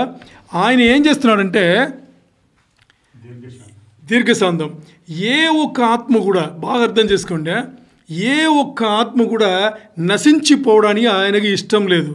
అందరూ కూడా మారు మనసు పొంది యేసయ్యని రక్షకుడిగా, సొంత రక్షకుడిగా, దేవుడిగా అంగీకరించి ఆ అగ్నిగుండం ముందే, ఆ నరక అగ్ని, ఆ శిక్ష నుంచి తప్పించుకోవాలి అనేది దేవుని ఉద్దేశం. ఆ ఉద్దేశం కోసమే ఆయన ఇంత పెద్ద గ్రంథం ఇచ్చి, బైబిల్ గ్రంథం ఇచ్చి, మనకి ఇంత అవగాహన కల్పించి, వారం వెళ్ళి సంఘంలో కూర్చోబెట్టి ప్రార్థనలు సేవించి, ఇంకా పాటలు పాడమని, ఇంకా ఆయన కొన్ని వరములు ఇచ్చి, ఇవన్నీ చేసిన దేనికోసం? ఒక్క ఆత్మ కూడా నశించిపోకూడదు. యేసయ్య పరిచర్య 3-4 సంవత్సరాలు చేసి ఆయన వెళ్ళేటప్పుడు పరిచర్యను ముగించుకుని వెళ్ళడానికి లేదు. బైబిల్లో పరిచర్య ఆయన స్టార్ట్ చేసి, ప్రారంభం చేసి వెళ్ళాడు, అది మనకి ఇచ్చేసి వెళ్ళాడు, శిష్యులకు ఇచ్చాడు, శిష్యుల ద్వారా మనకు వచ్చింది. ఇప్పుడు మనం చెయ్యాలి అనేది ఎంతవరకు చెయ్యాలి? మధ్యాకాశం వచ్చి సంఘంని తీసుకెళ్ళే వరకు మనం చేస్తుంటాము. అది అయిన తర్వాత ఇంకో గుంపు, 2 గుంపులు ఉన్నారు, వాళ్ళని బట్టి ఆయన స్వార్థ పంచుతాడు. తెలుసా మీకు? 7 ఏండ్ల శ్రమల కాలంలో కూడా ఇది జరుగుతుంది. సో దేవుని ఉద్దేశం ఇక్కడ ఏముందంటే, ఈ హలో వినండి, ఇక్కడ చూసి వినండి. ఇప్పుడు దేవుని ఉద్దేశం ఎంత గొప్ప ఉద్దేశం కలిగి ఉన్నాడంటే, ఆయన ఒక్క ఆత్మను కూడా, ఆయనకి తెలుసు బాగా, నరకముకు వెళితే ఆ ఆత్మ ఎంత కష్టపడుతుందని తెలుసు, తట్టుకోలేరు. ఓ చిన్న చీమ కరిస్తే తట్టుకున్నాము మనం, చిన్న చీమకే. ఇంకా డాక్టర్ దగ్గర వెళ్ళని వాళ్ళు ఎవరు ఉండరు. ఓ చిన్న సూది తీసుకొస్తే ఏమవుతుంది? ముఖం తిప్పుకోమా. కొంతమంది ఎంత భయపడతారంటే ఆ సూది కోసం, లైట్గా టచ్ అవుతుంది అంతే దానికి. మరి అక్కడ నిత్యం మండుతున్న నరకాగ్ని, ఆ నరకాగ్నిలో ఏమవుతారు, పడితే మానవుడైన వాడు ఎవడు తట్టుకోలేడు అని ఆయనకు బాగా తెలుసు. ఎందుకంటే ఆ నరకంలో ఏముందో, శిలువ మరణం పొంది పునరుద్ధరణ అయ్యాడు కదా. శిలువ మరణం పొంది ముందు ఆయన వెళ్ళింది ఎక్కడికి? నరకంకి వెళ్ళాడు. వెల చెల్లించింది అక్కడే. అర్థం చేసుకోండి, యేసయ్య వెల చెల్లించింది అక్కడే. అది ఇంపార్టెంట్. ఇక్కడ నరకముకు ఎవరిని పంపించకూడదని ఆయన ఉద్దేశం కలిగి ఉన్నాడు. కాబట్టి ఆయన ఏం చేస్తున్నాడు, చివరి మనిషి వరకు యేసయ్యలో మారు మనసు పొంది రావాలి, ఆ నరకంను తప్పించుకోవాలి అనేది ఆయన ఉద్దేశంగా ఉంది. అందుకని ఆయనకి తెలుసు ఈ లోకంలో ఏమేమి దుర్మార్గం ఉంది, ఎవరెవరు దుర్మార్గులు అందరికీ తెలుసు, అన్నీ ఆయనకు తెలుసు. ఆయన నాశనం చేయడానికి రెడీ ఉన్నాడు. మరి అలాగని తొందరపాటు కలిగి ఆయన వస్తే ఎంతోమంది ఆత్మలు నశించిపోతారు, తట్టుకోలేరని చెప్పేసి అది.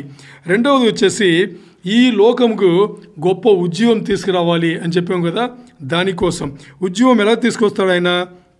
ఇక్కడ చూడండి, 7 ఏండ్ల శ్రమల కాలం, రెండో అక్కడ కదా, 7 ఏండ్ల శ్రమల కాలంలో ఇప్పుడు దీని ముందు ఎంతమంది, బాగా అర్థం చేసుకోండి, శ్రమల కాలం ముందు, సంఘం ఎత్తబడ ముందు ఎంతమంది దేవుణ్ణి ఒప్పుకున్నారో దానికనే ఎక్కువ మంది 7 ఏండ్ల శ్రమల కాలంలో దేవుణ్ణి ఒప్పుకుంటారంట. ఆశ్చర్యంగా ఉంది కదా. దానికనే ఎక్కువ మంది ఒప్పుకుంటారంట. ఎందుకు తెలుసా?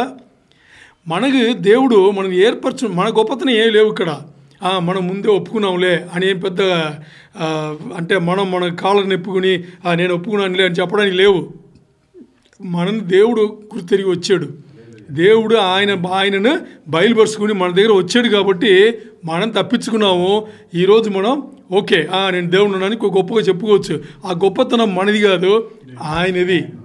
మరి ఈ 7 ఏండ్ల శ్రమల కాలంలో 2 సాక్షులు వస్తారు. పరలోకం నుంచి వస్తారు. వాళ్ళు దేవుడు పంపించే 2 సాక్షులు వస్తారు. వాళ్ళు స్వార్థ పంచుతారు. అక్కడ 3.5 సంవత్సరాలు ఉన్నాయే, దాంట్లో స్వార్థ పంచుతారు, భయంకరంగా పంచుతారు.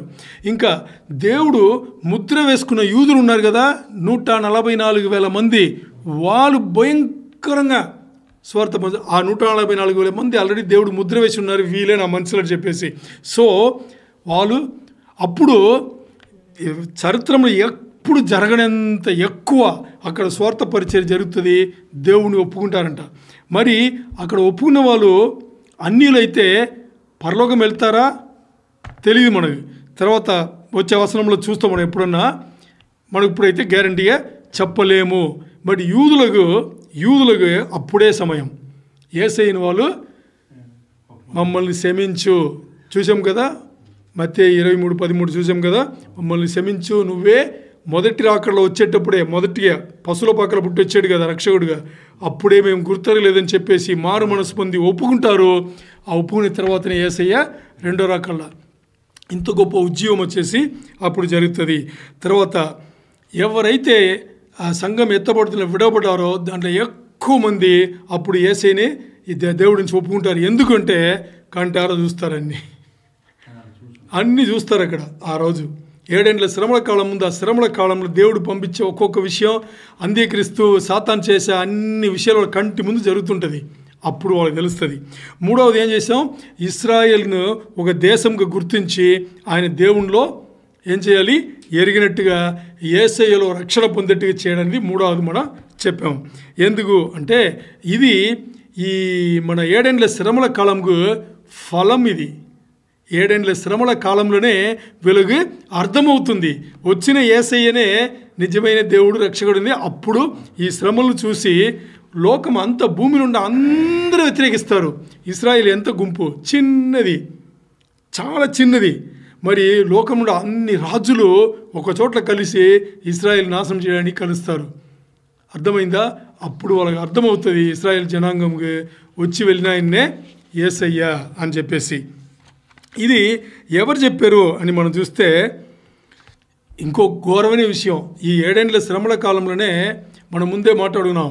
హోలోకాస్ట్ అనే దీంట్లో వచ్చేసి మూడో వంతు ఈ లోకంలో ఉండే యూదుల పాపులేషన్ జనాభా ఉంది కదా, అంటే జూయిస్ పాపులేషన్లో, ఈ లోకంలో ఉండే జూయిస్ పాపులేషన్లో మూడో వంతు హోలోకాస్ట్లో వెళ్ళారని చెప్పి చంపేశారని చెప్పేసి, మరి 7 ఏండ్ల శ్రమల కాలంలో రెండో భాగం 3.5 ఏండ్లు ఉంది కదా, దాంట్లో ఇంకో రెండో వంతు చంపబడతారు. ఇవన్నీ చూసేటప్పుడు వాళ్ళకి ఏమవుతుంది? నిజమైన దేవుడు అంత్యక్రీస్తు వచ్చేసి నేనే క్రీస్తు అని చెప్పేసి వస్తాడు కదా, వాడు కాదు నిజమైన దేవుడు వచ్చాడని దేవుడు అప్పుడు కళ్ళు తెరిపిస్తాడు. అప్పుడు వాళ్ళకి అర్థమవుతుంది. ఇది ఇది ఇది గొప్ప విషయం ఏం తెలుసా? వీళ్ళప్పుడు మనసు మారి యేసయ్యనే మా దేవుడి నుంచి ఎప్పుడు ఒప్పుకుంటారో, ఇది దేవుని ప్రణాళికలో ఉంది. ఇలాగే ఉంది దేవుని ప్రణాళికలో. ఎలా ఉంది? వీళ్ళు ఇలా అవ్వాలి, ఇలా మారాలి, ఇలా రావాలి అనేది దేవుడి ప్రణాళికలో ఉంది. ఇది ఎవరు చెప్పారు మనకంటే జకర్యా అనే ప్రవక్త. ఎవరు? జకర్యా అనే ప్రవక్త అక్కడ చెప్పింటాడు. ఈ వచనం మనం ముందే చూసుకున్నాం దీని ముందు తరగతుల్లో. జకర్యా 12:10 మనం దీని ముందు కూడా ఒకసారి చదువుతున్నాం. ఒకసారి తెలుగు చదవండి త్వరగా.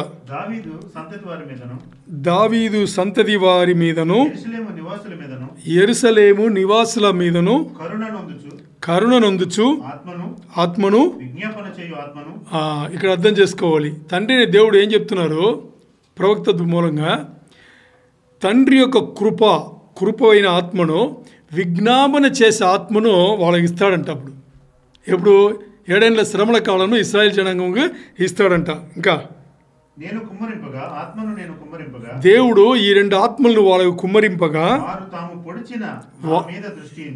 వారు తాము పొడిచిన నా మీద అంటే ఎవరి పైన? యేసయ్య పైన దృష్టి ఉంచి ఒకడు తన ఏక కుమారుని విషయమై దుఃఖించినట్లు తన జ్యేష్ఠ పుత్రుని విషయమై ఒకడు ప్రలాపించినట్లు అతని విషయమై దుఃఖించు ప్రలాపింతురు. అర్థం చేసుకోండి ఇక్కడ ఏం చెప్తున్నారు. అప్పుడు యూదులు ప్రతి ఒక్కరూ వాళ్ళ ఇంటి జ్యేష్ఠ పుత్రుడు అంటే ముందు పుట్టినవాడు కదా, మగబిడ్డలో ముందు పుట్టినవాడు జ్యేష్ఠపుత్రుడు అంటారు. వాళ్ళని కోల్పోతే ఎలా ఏడుస్తారో, లేదు ఒక యూదుల కుటుంబంలో ఒకే ఒక అబ్బాయి పుట్టి ఎంత గౌరవంగా పెంచుతారో, వాడు కోల్పోతే ఎలా దుఃఖిస్తారో దానికన్నా ఇంకా ఎక్కువ ఆ దుఃఖపడేట్టుగా నేను చేస్తాను.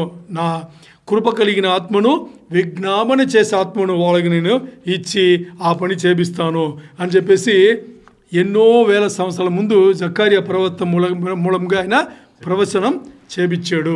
ఇది అర్థం చేసుకోవాలి. అప్పుడు వాళ్ళకి అలాంటి ఒక హృదయం ఇవ్వబడుతుంది. ఇప్పుడు ఇంకా మనం చూసుకుంటే ఇదే జకర్యా గ్రంథంలో 13 దాని తర్వాత అధ్యాయంలో 13లో 6, 7, 8, 9 ఈ వచనంలో ఏముందో నేను చెప్తాను. ఇక్కడ యేసయ్య మాట్లాడినట్టుగా ఎవరు రాశారు? జకర్యా రాశారు. యేసయ్య గురించి జకర్యా రాసి పెట్టాడు. ఏమని అంటే యేసయ్యను ఆ రోజులు అడుగుతారంటే, ఏ రోజుల? జకర్యా రాసింది ఎన్నో వేల సంవత్సరాల ముందు. అప్పుడు ఆయన ఏం రాశాడంటే, తర్వాత వచ్చే రోజుల్లో యేసయ్యను అడుగుతారంట, నీ చేతుల్లో, నీ కాళ్ళలో, నీ శరీరంలో ఇది ఏంటి? ఈ గుర్తులు ఏంటి అంటే హోల్ ఉంటుంది కదా, ఇది ఈ గుర్తులు ఏంటి అని అడిగితే అప్పుడు యేసయ్య చెప్తాడంట. ఏం చెప్తాడంట? నా ఇంటిలో నా స్నేహితులు ఉన్నారు కదా, నా ఇంటి వారే ఇది నాకు చేశారు అని చెప్పేసి. ఆ టైంలో ఏం జరుగుతుందంట అంటే, దాని ముందు యేసయ్య సిలువమన్న ముందు ఆ కాపరి, షెఫర్డ్ అంటారు కదా, కాపరిని చంపేస్తారంట. ఎవరది? యేసయ్యని చంపేటప్పుడు శిష్యులందరూ పారిపోతారు కదా, చల్లా చెదరై పారిపోతారు కదా, అదే ఇక్కడ చెప్పబడింది. ఆ టైంలో ఏం జరుగుతుందంట, రెండో వంతు మనుషులు చంపబడతారు అని చెప్పబడింది. ఇది ప్రవచనం కాబట్టి మనం యేసయ్య గురించి ముందు చెప్పబడింది, తర్వాత చెప్పబడింది శ్రమల కాలంలో. అర్థమైందా? శ్రమల కాలముగా ఆపాదించి ఇక్కడ చెప్పబడింది. ఇక్కడి నుంచే ఈ రెండో వంతు యూదులు మరణిస్తారనేది ఎప్పుడు 1000 సంవత్సరాల ముందు ప్రవచించిన జకర్యా మూలంగా చెప్పబడింది. ఇది బాగా అర్థం చేసుకోవాలి. ఆ టైంలో, ఆ 7 ఏండ్ల శ్రమల కాలంలో, ఆ టైంలో దేవుడు చెప్తాడంట, వారు నా వారు, నేను వాళ్ళకి దేవుణ్ణి అంటాడంట. అదే ఇక్కడ 9వ వచనంలో చెప్పబడింది, వాళ్ళు నా వారు, నేను వాళ్ళ దేవుణ్ణి అని చెప్పి దాన్ని రుజువు చేస్తాడు అని చెప్పేసి. అందుకని నేను ఏం చెప్తున్నారు, అందరూ ఆ రోజు యూదులు అవగాహనకు వచ్చి నన్ను పిలుస్తారు, నన్ను చూస్తారు, నన్ను వెతుకుతారు, అప్పుడు నేను దిగుతాను, రెండవ రాకడలా అప్పుడు నేను దిగుతాను అని చెప్పేసి. ఓకే, ఇప్పుడు ఇది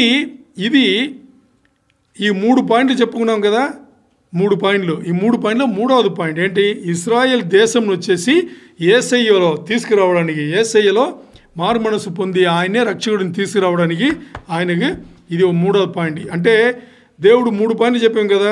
మొదటి పాయింట్ ఏంటి, మొదటి పాయింట్ వచ్చేసి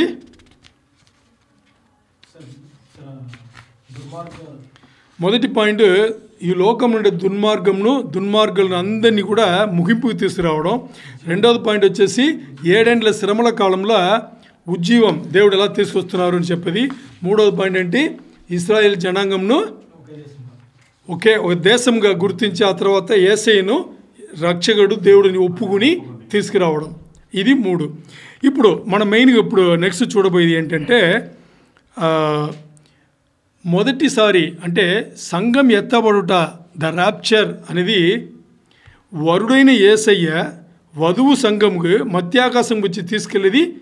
ఇది సంఘం ఎత్తబడుట లేకపోతే ర్యాప్చర్. మరి రెండో రాకడ అనేది ఇప్పుడు ఏం చూసుకున్నాం, దేవుడు యేసయ్య ఇశ్రాయేల్ జనాంగం కోసం వచ్చి రక్షణ ఇచ్చి తీసుకెళ్ళి మిగతా లోకం ఉండేవాళ్ళందరినీ నాశనం చేసి ఆయన ఆ తర్వాత పరిపాలన చేయడానికి ఇది చేస్తున్నాం. ఇప్పుడు మనకి ఒక 2 విషయంలో బాగా అర్థం అవ్వాలనుకోండి. ఏంటి, ఒక 2 విషయంలో మనకు బాగా అర్థం అవ్వాలంటే ఆ విషయం, ప్రతి ఒక్క విషయం గురించి మనకు బాగా తెలియాలి ఫస్ట్, అంతే కదా. ఇప్పుడు 2 విషయం ఇలా అనుకుందాం. ఇప్పుడు మనకు సౌదీలో రియాద్ గురించి తెలియాలి, అదే సౌదీలో జుబైల్ గురించి తెలియాలి అనుకుందాం. అర్థమైందా? ఇప్పుడు రియాద్కిన జుబైల్కిన తేడా తెలియాలంటే దాని ముందు ఈ 2 విషయంలో మనకు తెలిసి ఉండాలి కదా. రియాద్ అంటే ఏంటి, ఎంతమంది ఉంటారు, ఏమేమి చేస్తారు, అలాగే జుబైల్ అంటే ఇదన్నీ తెలియాలి కదా. ఓకే, ఇలాగే మన భారతదేశం తీసుకుంటే ఢిల్లీ గురించి తెలియాలి, హైదరాబాద్ గురించి తెలియాలి. ఈ 2కి తేడా తెలియాలి అంటే ఏం చేయాలి, ముందు ఢిల్లీ గురించి పూర్తిగా తెలియాలి, తర్వాత హైదరాబాద్ గురించి పూర్తిగా తెలిస్తే అప్పుడు మన తేడాలు తెలుస్తుంది. ఇక్కడ ద ర్యాప్చర్ సంఘం ఎత్తబడుట అనే దీనికి, అలాగే రెండో రాకడ, ప్రభు రెండో రాకడ ఉంది కదా, సెకండ్ కమింగ్, దీని తేడా తెలియాలంటే ముందు ఇది ఏంటి ఎప్పుడు జరుగుతుంది, అలాగే ఇది ఏంటి ఎప్పుడు జరుగుతుంది మనకు తెలిస్తే అప్పుడు మనకు తేడాలు అర్థమవుతుంది.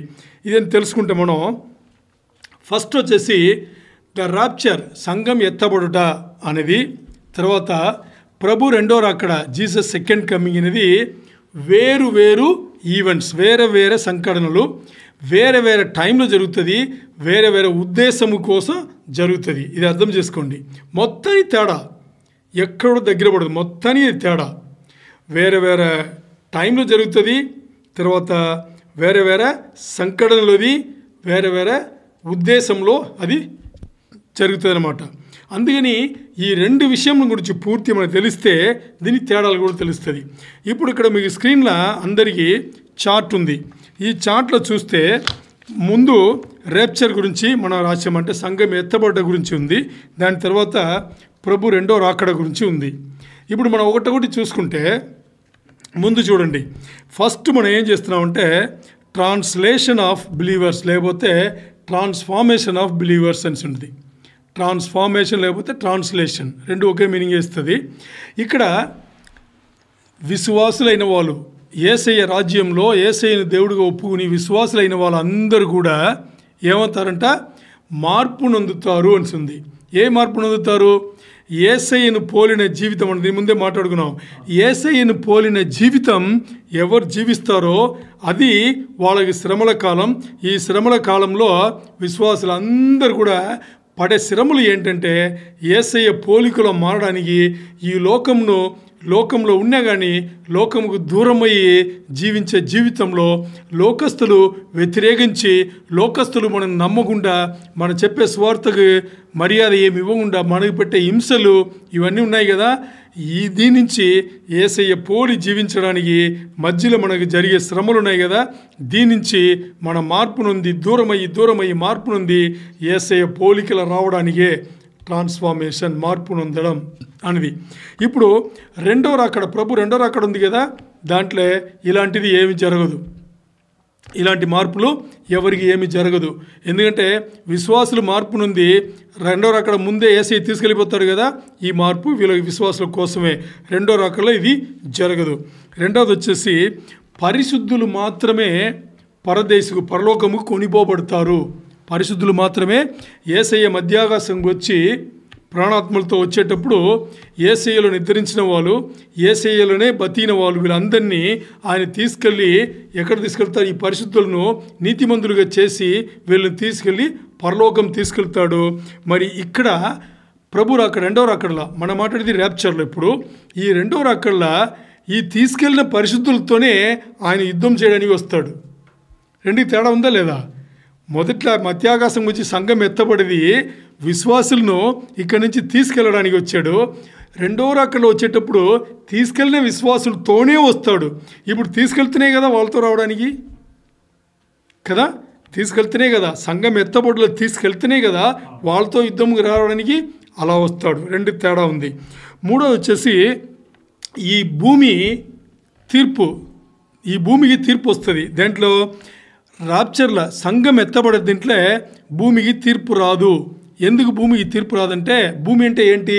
ఈ లోకంలో ఉండేవాళ్ళకి, ఈ లోకంలో విశ్వాసులకు మాత్రమే ఇది సంబంధించింది కాబట్టి ఈ లోకం ఉండే వాళ్ళకి తీర్పు అప్పుడు రాదు. అంటే సంఘం ఎత్తబడేటప్పుడు ఈ లోకస్తులకు ఇది సంబంధించింది కాదు, ఇది విశ్వాసుల కోసమే.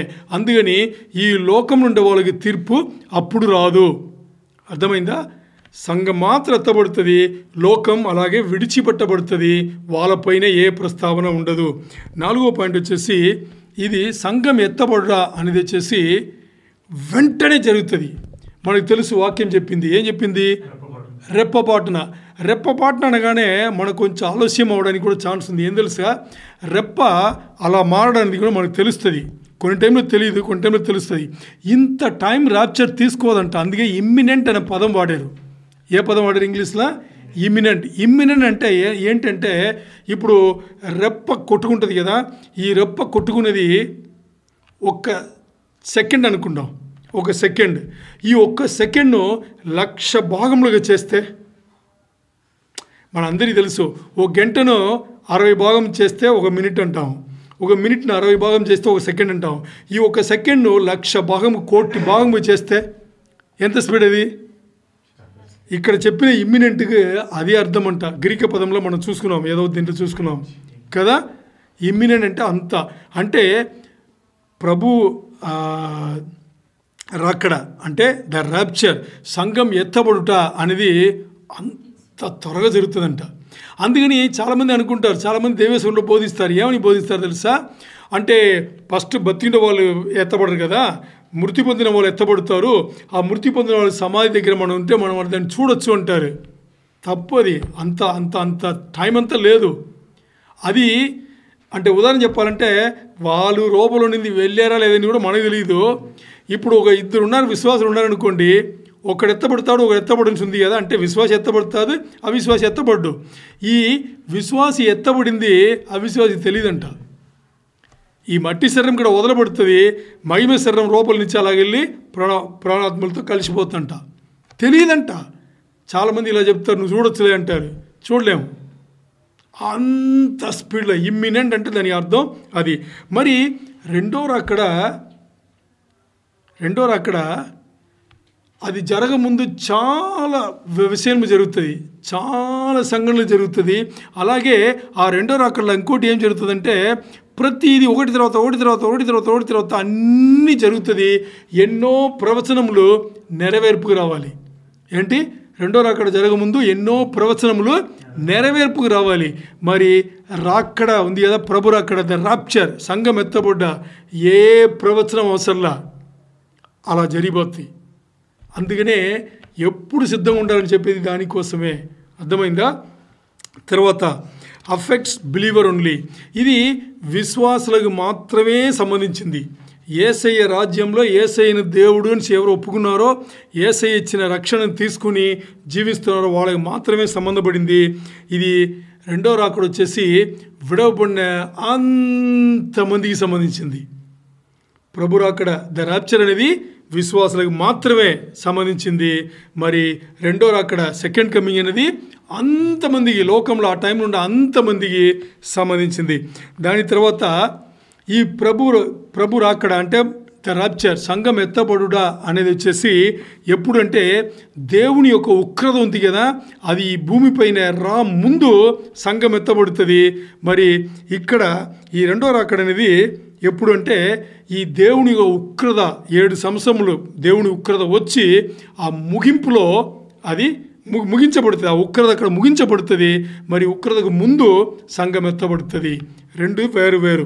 తర్వాత ది రాప్చర్ అనే సంఘం ఎత్తబడ్డ దీంట్లో సాతాన్ గురించి ఏ ప్రస్తావన లేదు. అర్థమైందా? సంఘం ఎత్తబడుట ఈ విషయంలో, రాప్చర్లో సాతాన్ గురించి ఏ ప్రస్తావన బైబిల్ గ్రంథంలో లేదు. మరి ఇక్కడ చూస్తే రెండో రాకడలో ఏం జరుగుతుంది? చివరిలో సాతాన్ బంధించబడి 1000 సంవత్సరములు నరకంలో, టెంపరరీగా నరకంలో, 1000 సంవత్సరములు టెంపరరీ అంట. 1000 సంవత్సరములు టెంపరరీ అంటే వాడు చేసిన పనులు కూడా అలాగే ఉంది కదా. సో వాడిని అక్కడ బంధించి ఆ నరకంలో, టెంపరరీ తాత్కాలికమైన నరకంలో అక్కడ పట్టబడతాడు. ఇది 2. ఇప్పుడు యేసయ్య సంఘం ఎత్తబడేటప్పుడు వచ్చేది ఎక్కడికి తెలుసా? మధ్యాకాశముకు. యేసయ్య సంఘం ఎత్తబడేటప్పుడు ఆయన వచ్చి తీసుకెళ్ళేది ఎక్కడ? వరుడుగా వచ్చి వధువైన సంఘంను తీసుకెళ్ళేది మధ్యాకాశంలో. మేఘములు ఉన్నాయి కదా అక్కడ మధ్యాకాశంలో. మరి రెండో రాకడల ప్రభు రెండో రాకడల ఆయన భూమిపైనే రాజుగా కాల్పెడతాడు. తేడా ఉందా? ఉంది. దాని తర్వాత సంఘం ఎత్తబడులో వరుడైన యేసయ్య వధువు సంఘం కోసం వస్తాడు. మరి రెండో రాకడల వధువుతోనే వస్తాడు. అర్థమైందా? ఆ వధువుతోనే వస్తాడు. ఓకే. దాని తర్వాత సంఘం ఎత్తబడేటప్పుడు పరిశుద్ధులు మాత్రమే ఆయనను చూస్తాడు. పరిశుద్ధులకు మాత్రమే ఆయన కనిపిస్తారు. పరిశుద్ధులు మాత్రమే ఆయనను చూడగలరు. మరి రెండో రాకడల విడవబడిన అంతమంది యేసయ్యను చూస్తారు. విడవబడిన అంతమంది అంటే లోకమంతా, ఆ రోజు లోకంలో ఎవరున్నారో అందరూ చూస్తారు. తర్వాత సంఘం ఎత్తబడిన తర్వాత శ్రమల కాలం స్టార్ట్ అవుతుంది. ట్రిబులేషన్ అనేది సంఘం ఎత్తబడిన తర్వాత. మరి మనం ఇలా అనుకోవద్దు, ఎలాగా సంఘం ఎత్తబడిన వెంటనే ట్రిబులేషన్ స్టార్ట్ అవుతుంది కాదు. సంఘం ఎత్తబడిన తర్వాత శ్రమలు స్టార్ట్ అవుతుంది. మరి కొంత టైంలో, ఆ టైంలో అంత్యక్రీస్తు బయలుపరచబడతాడు. అంత్యక్రీస్తు వచ్చి ఇశ్రాయేల్ జనాంగంతో సమాధాన ఉడంబడిక వేసుకుంటాడు. 7 ఏండ్ల సమాధాన ఉడంబడిక వేసుకుంటాడు. 7 ఏండ్ల సమాధానం వేసుకున్న ఆ రోజు నుంచి 7 ఏండ్లు. మరి ఈ అంత్యక్రీస్తు బయలుపడి ఆ 7 ఏండ్ల టైంకు సమాధాన ఉడంబడిక వేసుకో ముందు సంఘం ఎత్తబడిన తర్వాత కొంత టైం ఉండొచ్చో ఏమో. అర్థమైందా మీకు? అందుకని సంఘం ఎత్తబడిన వెంటనే శ్రమలు స్టార్ట్ అవుతుంది కాదు. శ్రమలు ఎప్పుడు స్టార్ట్ అవుతుంది? 7 ఏండ్ల శ్రమల కాలం ఎప్పుడు స్టార్ట్ అవుతుంది అంటే బైబిల్ చెప్పిన ప్రకారం అంత్యక్రీస్తు వచ్చేసి యూదులతో 7 ఏండ్ల సమాధాన ఉడంబడిక వేసుకున్న ఆ రోజు నుంచి మొదలవుతుంది. మరి సంఘం ఎత్తబడిన తర్వాత ఎన్నో రోజులే ఉండవు, కొంత టైంలో అది జరుగుతుంది. మరి ఇక్కడ 7 ఏండ్ల శ్రమల కాలం అయిన తర్వాత రెండో రాకడలో ఇంకేం ఇది రెండో రాకడ అయిన తర్వాత ఏమి ఆరంభం అవుతుంది? 1000 ఏళ్ల పరిపాలన, మిల్లెనియం అంటాం కదా. ఆ 1000 ఏండ్ల పరిపాలన యేసయ్య ఈ లోకంలో చేసేది అక్కడ ప్రారంభం అవుతుంది. ఇప్పుడు సంఘం ఎత్తబడ దీనికి ప్రభు రెండో రాకడకి తేడా ఉందా లేదా? అన్నీ వేరే టైంలో జరుగుతుంది. వేరే సంఘటనలు అలాగే వేరే ఉద్దేశంతో చేయబడింది. ఇప్పుడు ఏదైతే మాట్లాడేమో బైబిల్లో చాలామందికి అవగాహన లేనిది ఏం తెలుసా? ఈ విషయమే. ఇది మీరే రాసుకోవద్దు. మీరు ఇది మీకు నేను పంపిస్తాను. మీరు ఎప్పుడన్నా ఈ పోర్షన్లు అంటే ఒకటి ద ర్యాప్చర్ గురించి, సంఘం ఎత్తబడ్డదని గురించి, రెండవది వచ్చేసి సెకండ్ కమింగ్ అని ఉంది కదా, ప్రభు రెండవ అక్కడ మీరు చూస్తే మీరు ఈ వచనంలో చదివేటప్పుడు ఇది ర్యాప్చర్ గురించి మాట్లాడుతుంది. ఆ సెకండ్ కమింగ్ అని ఉంది కదా, దాని గురించి చదివేటప్పుడు అది ప్రభు రెండో రాకడ గురించే మాట్లాడుతుంది. అంటే ఎందుకు ఇది నేను మీకు టేబుల్ వేసి చూపిస్తున్నానంటే మీకు అర్థం చేసుకుంటే ఒకే పుస్తకంలో పక్కన ఈ వచనం ఉంటుంది. ఒక వచనం వచ్చేసి ఇప్పుడు మనం మత్తేయులో ముందు చూసుకున్నాం ర్యాప్చర్లో. మత్తేయు 24:32 నుంచి 36 నుంచి 42 వరకు ర్యాప్చర్ గురించి మాట్లాడుతుంది. మరి 31 సెకండ్ కమింగ్, మరి దాని తర్వాత సెకండ్ కమింగ్. అందుకని ఈ వచనములు చాలా చాలా ఇంపార్టెంట్. ఎందుకు అంటే దీన్ని ఎలా గుర్తుపెట్టాలి? మొదటి వచనమేమో ర్యాప్చర్ గురించి మాట్లాడుతుంది, రెండో వచనమేమో ప్రభు రెండో రాకడ గురించి మాట్లాడితే ఎలా మనకు తెలుసు అంటే చదివేటప్పుడు పరిశుద్ధాత్మ నడిపింతో చదివితే మనం ఒకటి తేట గుర్తు చెప్తాడు. ఏం తెలుసా? మొదట్లో ర్యాప్చర్ గురించి ఉందనుకోండి, రెండవది ప్రభు రెండవ రాకడ గురించి ఉంటే ఇది ఒప్పుకోదు అనమాట. ఈ వచనం చెప్పింది ఈ వచనం ఒప్పుకోదు. ఈ వచనంలో చెప్పింది ఈ వచనంలో ఇదేంటి ఇది ఇలాగుంది ఇది ఇలాగుందే అని ఎప్పుడైతే మీకు పరిశుద్ధాత్ముడు గుర్తు చెప్తాడో అది ఒకటి ర్యాప్చర్ గురించి, ఇంకోటి రెండో రాకడ. లేకపోతే మొదట్లో మీరు రెండో రాకడ గురించి చదివారు, ఆ తర్వాత ర్యాప్చర్ గురించి చదివారు. ఇది అక్కడక్కడ కలిసిపోయి ఉంటుంది అనమాట. అందుకనే ఇక్కడ రాసింది ఏం రాసింది? The scripture contradict between the rapture and the second coming. దానికి వ్యతిరేకంగా ఉంటుంది అర్థములు. అర్థమైందా? అలా దాన్ని గుర్తుపెట్టుకోవచ్చు. ఇప్పుడు మనం చూస్తే ఎన్ని వచనములు ఎన్ని అధ్యాయములు చూడండి ర్యాప్చర్ గురించి. చాలామంది విషయం తెలిసిన వాళ్ళు, బైబిల్ చదివిన వాళ్ళు, విషయం తెలిసిన వాళ్ళు ఏం చెప్తారు తెలుసా? ర్యాప్చర్ గురించి ఎక్కడ బాబు ప్రస్తావన ఉంది బైబిల్లో అంటారు. మరి ఇవన్నీ ఏమిటి? ఇదే చెప్పారు. అదన్నీ రెండో రాకడ గురించి. ఇప్పుడు మనం దీని తర్వాత ఒక 2 ముఖ్యమైన విషయములు మాట్లాడుకుని ముగించబోతున్నాము. మరి ఈరోజు 2 విషయములు మాట్లాడము, ఒకటే మాట్లాడతాం. దానికి మనకు టైం సరిగా ఉంటుంది. రెండవ విషయం మనం నెక్స్ట్ వీక్ నుంచి మాట్లాడతాం. ఆ 2 ఏంటి అంటే ఇప్పుడు మాట్లాడబోయే ఈ 2 కారణములు పెట్టే 7 ఏండ్ల శ్రమల కాలం ముందు సంఘం ఎత్తబడతాయి అనేది రుజువు అనమాట. ఇప్పుడు ఏదైతే 2 విషయములు మాడబోతున్నామో ఇది చాలా స్ట్రాంగ్ అయిన ఎవిడెన్సెస్, చాలా స్థిరమైన రుజువులు. దేనికి? 7 ఏండ్ల శ్రమల కాలం ముందు సంఘం ఎత్తబడుతుంది అని చెప్పడానికి ఇది రుజువులు. ఇది ఏంటి అంటే 2. మొదటిది ఏంటి అంటే ద డాక్ట్రిన్ ఆఫ్ ఇమినెన్సీ అంటారు. ద డాక్ట్రిన్ ఆఫ్ ఇమినెన్సీ మనకు తెలుసు. ఇమినెంట్ అంటే ఏమని తెలుసు కదా? ఇమినెంట్ ఏం చూసుకున్నాం? ఇమ్మీడియట్ కాదు, ఇమ్మీడియట్లనే ఇంకా మోస్ట్ ఇమ్మీడియట్ అనమాట. మామూలు ఇమ్మీడియట్ కాదు. అంటే ఇప్పుడు మనం మాట్లాడాము ఒక రెప్పపాటు అనేది 1 సెకండ్ అయితే ఆ 1 సెకండ్ను 1,000,000 భాగంగా పెడితే దాంట్లో 1 భాగం అనేది ఇమ్మినెంట్. ఇక్కడ ఏమంటుందంటే ఆ ఇమ్మినెంట్కి తెలుగులో నేను ట్రాన్స్లేట్ చేసి చూస్తే ఆసన్నమని వచ్చింది, ఆసన్నమైంది అని వచ్చింది. అంటే తక్కువని జరిగిపోతుంది ఆసన్నం అనేది చెప్పేది. ఇక్కడ దాని కరెక్ట్గా చూస్తే ద డాక్ట్రిన్ ఆఫ్ ఇమినెంట్ అంటే డాక్ట్రిన్ అంటే సిద్ధాంతం. ఏంటి డాక్ట్రిన్ అంటే? సిద్ధాంతం. బైబిల్లో ఎన్నో సిద్ధాంతములు ఉన్నాయి. దేవుడు మాట్లాడిందని సిద్ధాంతంలే కదా. ఈ బైబిల్లో చెప్పబడిన సిద్ధాంతంలోనే ఇమ్మినెంట్ అంటే తక్కువని జరిగేదంట. ఈ సిద్ధాంతం మాత్రం ఎప్పుడు జరుగుతుందని కూడా తెలియదంట. ఆ టైమే తెలియకుండా అంత త్వరగా జరిగిపోతుందని చెప్పడానికి ఇది ఒక పెద్ద రుజువు. దీనికి సంబంధించిన విషయం మనం చూస్తాం.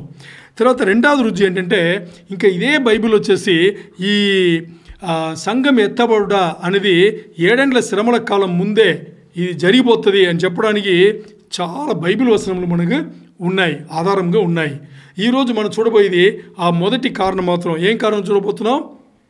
ఎంత త్వరగా అంటే 7 ఏండ్ల శ్రమల కాలంలో సంఘం లేకుండా ఎత్తబడుతుంది అనే దీని గురించి మనం మాట్లాడబోతున్నాం. ఆ సిద్ధాంతం గురించి మనం మాట్లాడబోతున్నాం. ఇప్పుడు దీన్ని మనం వేరొక విధానంగా దీని సమాధానం వెతుకుతాం. ఇక్కడ చూడండి, దీన్ని మనం వేరొక విధానంగా మనం సమాధానం వెతుకుతాం.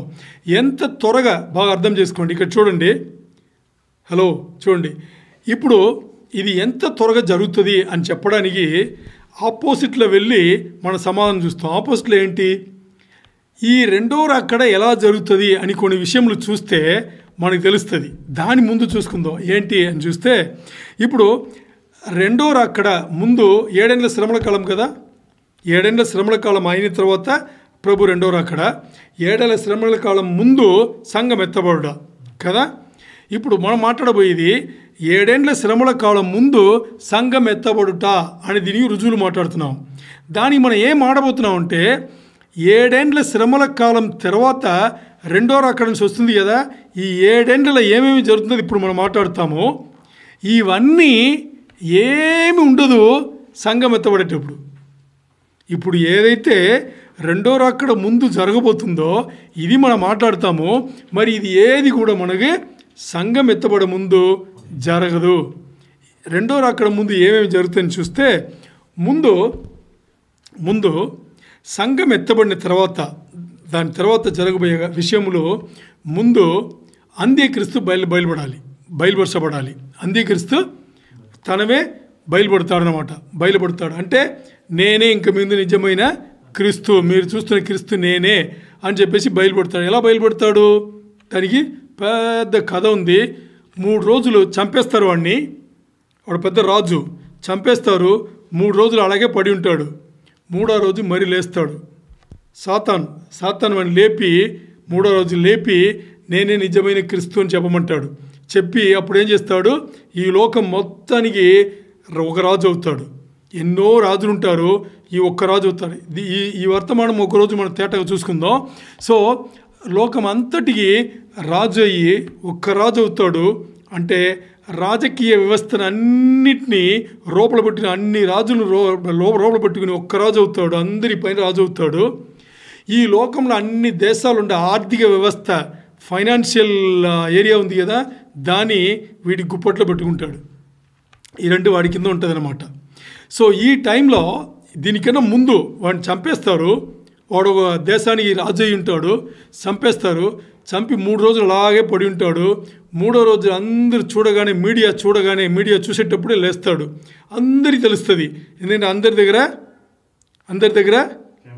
మొబైల్ ఉంది కాబట్టి, అందరి యూట్యూబ్ ఉంది కాబట్టి, అందరి నెట్ కనెక్షన్ కూడా ఉంది కాబట్టి అందరూ చూస్తారు. ఎవరెవరు చూస్తాడో తెలుసా? స్నానం చేసేవాడు కూడా చూస్తాడు. ఎందుకంటే ఆ టైంలో స్నానం చేసేవాడు రూమ్లో టీవీ పెట్టుకుంటాడు, అది రన్నింగ్లే ఉంటుంది. లేకపోతే మొబైల్ పెట్టుకుని యూట్యూబ్లో ఉంటాడు.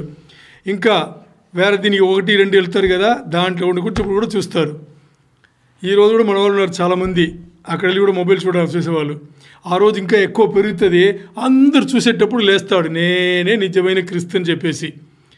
ఇప్పుడు ఆలోచన చేయండి, మీడియా క్యాప్చర్ చేసేటప్పుడు 3 రోజులు చనిపోయి డాక్టర్ అనౌన్స్ చేసేసి ఉంటాడు చనిపోయాడని చెప్పేసి. మరణించిన వాడు 3వ రోజు తిరిగి లేస్తే ఎవరైనా నమ్మాల్సిందే కదా. మరి అందరూ చూస్తారు, నమ్ముతారు. ఆ తర్వాత ఈ 2 పనులు చేస్తాడు. అందరి రాజు అవుతాడు.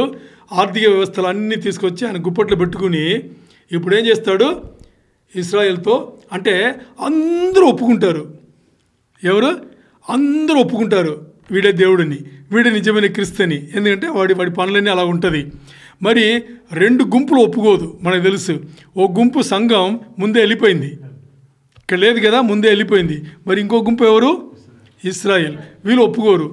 ఇప్పుడు ఏం చేస్తాడంటే వీటితో పాటు ఇంకో అబద్ధ ప్రవక్త వస్తాడు, ఫాల్స్ ప్రాఫిట్ అంటాం. వీటితో పాటు అక్కడి నుంచే లేస్తాడు. సో ఈ ఇద్దరు కలిసి ఏం చేస్తారంటే లోకంలో అందరూ దీని అంత్యక్రీస్తుని వచ్చేసి నిజమైన క్రీస్తుని ఒప్పుకున్నారు. ఈ అబద్ధ ప్రవక్త ఉన్నాడు కదా, వీడు ఇస్రాయేల్ అంతా వెళ్ళి మాట్లాడి మీరు ఒక్కరు మాత్రం చిన్న గుంపురా బాబు, మీరు ఒక్కరు మాత్రం ఒప్పుకోవాలంటే మిమ్మల్ని నాశనం చేస్తాడు అని చెప్పేసి ఈ సమాధాన ఉడంబడికకి వాడు దోహదపడతాడు. ఎవడు? అబద్ధ ప్రవక్త దోహదపడతాడు. ఈ అబద్ధ ప్రవక్త చెప్పిన దానివల్ల అంత్యక్రీస్తు ఏం చేస్తారు, ఇస్రాయేల్ వాళ్ళు సమాధాన ఉడంబడిక వేస్తారు. ఈ అబద్ధ ప్రవక్త ఏం చెప్తాడు తెలుసా? ఇంత పెద్ద లోకంలో మీరు ఏమాత్రం ఏ మూలలో ఉన్నారు మీరు? అందుకని మీరు వాడిని నిరంతరంగా ఒప్పుకోవద్దు. ఏమని? నిరంతరంగా వీడే మా దేవుడు, వీడే క్రీస్తు, వీడే మా మెస్సయ్య అని ఒప్పుకోవద్దు. ఓ 7 ఏండ్లు మాత్రం మీరు ఒడంబడిక వేసుకోండి. ఈ 7 ఏండ్లు మీరు చూడండి. ఏది? వాడి పాలన, వాడి అన్నీ నిజంగా మీ ధర్మశాస్త్రం, ఇంకా వాళ్ళు ధర్మశాస్త్రంలో ఉన్నారు కదా, మీ ధర్మశాస్త్రం ప్రకారం నిజంగా వీడే మీ మెస్సయ్య అంటే మోసం చేయడం. సాతాను పని ఏంటి? మోసం చేయడం కదా. ఈడే నిజమైన క్రీస్తు మీకు మెస్సయ్య అని అనుకుంటే ఆ 7 ఏండ్ల తర్వాత కంటిన్యూగా పెట్టుకోండి. లేకపోతే ఆ 7 ఏండ్లతో మీరు ముగించండి అని చెప్పేసి ఈ సమాధాన ఉడంబడికకి తీసుకొస్తాడు. ఎవరు? అబద్ధ ప్రవక్త. ఇలాగ అయిన తర్వాత ఇప్పుడు అంత్యక్రీస్తు బయలుపడాలి. ఆ తర్వాత అబద్ధ ప్రవక్త బయలుపడాలి. ఏది? రెండో రాకడ ముందు ఇది నేను మాట్లాడేది. దాని తర్వాత ఈ అంత్యక్రీస్తు బయలుపడిన తర్వాత వీడే ఏం చేస్తాడు? నమ్మకాని కోసం మందిరం, దేవాలయం కట్టిస్తాడు. యూదుల దేవాలయం ఉంది కదా, వీడే కట్టిస్తాడు. ఆ 7 ఏళ్ల శ్రమల కాలంలోనే జరుగుతుంది. వీడు కట్టిస్తాడు. దాని తర్వాత 2 సాక్షులు బయలుపడతారు. 7 ఏళ్ల శ్రమల కాలంలోనే ప్రభు రెండో అక్కడ ముందు 2 సాక్షులు బయలుపడి వాళ్ళు స్వార్థ ప్రకటన చేస్తారు అక్కడ. అర్థమైందా? దాని తర్వాత దేవుడు ముద్ర వేసి తనకని ఏర్పరచుకున్న 144,000 మంది యూదుల జనాంగం ఉంది కదా, వాళ్ళు స్వార్థ ప్రకటన మొదలు పెడతారు. ఇది ఎప్పుడు? 7 ఏళ్ల శ్రమల కాలంలోనే, ప్రభు రెండో అక్కడ ముందే ఇవన్నీ జరుగుతుంటుంది. తర్వాత అబోమినేషన్ ఆఫ్ డెసోలేషన్ అంటారు. పరిశుద్ధ స్థలం ఉంది కదా, అంటే అది పరిశుద్ధ స్థలం, దేవాలయం ఉంది కదా, దేవాలయం ఉండే అది పరిశుద్ధ స్థలంలో ఈ అంత్యక్రీస్తు 7 సంవత్సరములు సమాధాన ఉడంబడిక వేసుకునేవాడు 3.5 సంవత్సరముల తర్వాతనే ఆ సమాధాన ఉడంబడికను మీరుతాడు. వీడే వేసుకున్నాడు, వీడే సంతకం పెట్టాడు, వీడే ఒప్పుకున్నాడు. మరి 3.5 సంవత్సరాలే ఉండి 3.5 సంవత్సరాల తర్వాత ఏమనుకుంటాడు తెలుసా? లోకమంతా నన్ను దేవుడిని మొక్కితే మీతో నాగేంట్రా ఉడంబడిక వేసుకోవడం, మీరు కూడా మొక్కాల్సిందే అని చెప్పేసి ఏదైతే దేవాలయం ఉందో, మందిరం ఉందో, దాని లోపల పరిశుద్ధ స్థలం కాదు, అతి పరిశుద్ధ స్థలం అంటే దేవుని సన్నిధి, దేవుని మందసం ఉంది కదా, ఆ దేవుని సన్నిధిలో అడుగుపెట్టి నేనే దేవుడు, మీరు ఇంకా నన్నే మొక్కాలి అని చెప్పేసి ఏం చేస్తాడు? ఒకటి వాడు వెళ్ళి కూర్చుంటాడు, లేకపోతే అక్కడ వాడి ప్రథమను పెడతాడు, వాడి బొమ్మను పెట్టి ఇదేరా మీకు దేవుడు, నేనేరా మీకు దేవుడు, మొక్కండ్రా అంటాడు. ఉడంబడికను మీరుతాడు. అది మీరిన తర్వాత 3.5 సంవత్సరాలు అయిన తర్వాత ఇంకా యూదులను చిక్కిన వాళ్ళు, దొరికిన వాళ్ళు దొరికినట్టుగా చంపుతాడు.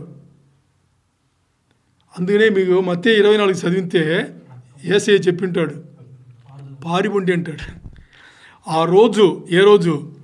ఈ పరిశుద్ధ స్థలంలో, అది పరిశుద్ధ స్థలమును వీడు అపవిత్రం చేస్తాడు కదా లోపల వెళ్ళి, ఆ రోజు సబాత్ రోజు లేకుండా చూసుకుంటారా బాబు అంటాడు. ఆ రోజు గర్భిణీలకు అందరికీ మహాశ్రమ అంటాడు. ఎందుకు తెలుసా? గర్భిణీలు స్పీడ్గా పరిగెట్టలేరు.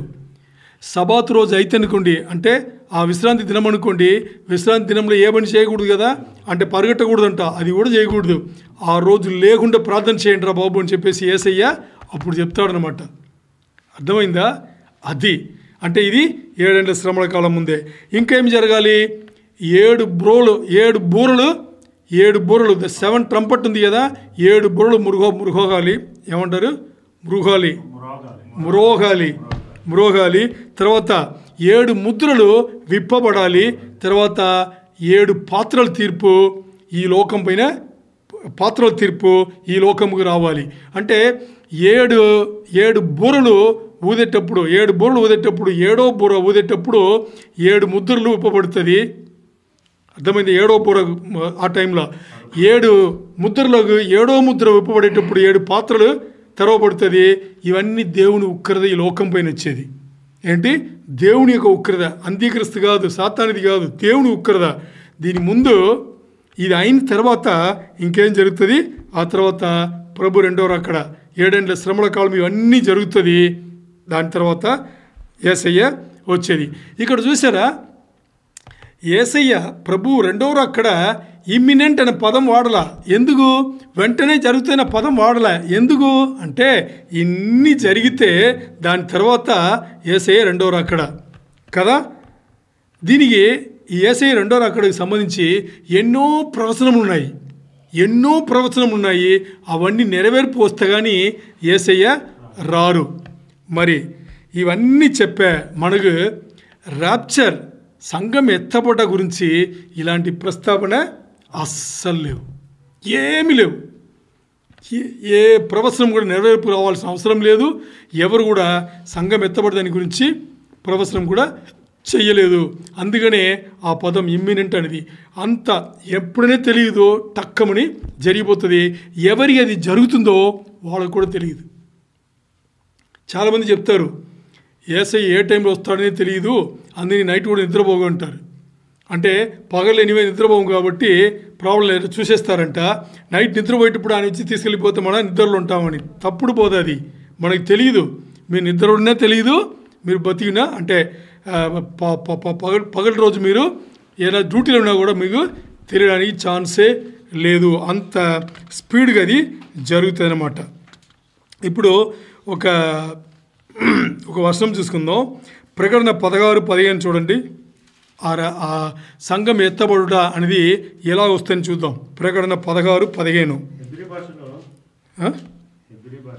లేదు, అది కాదు, 16:15. రెవల్యూషన్ 16:15.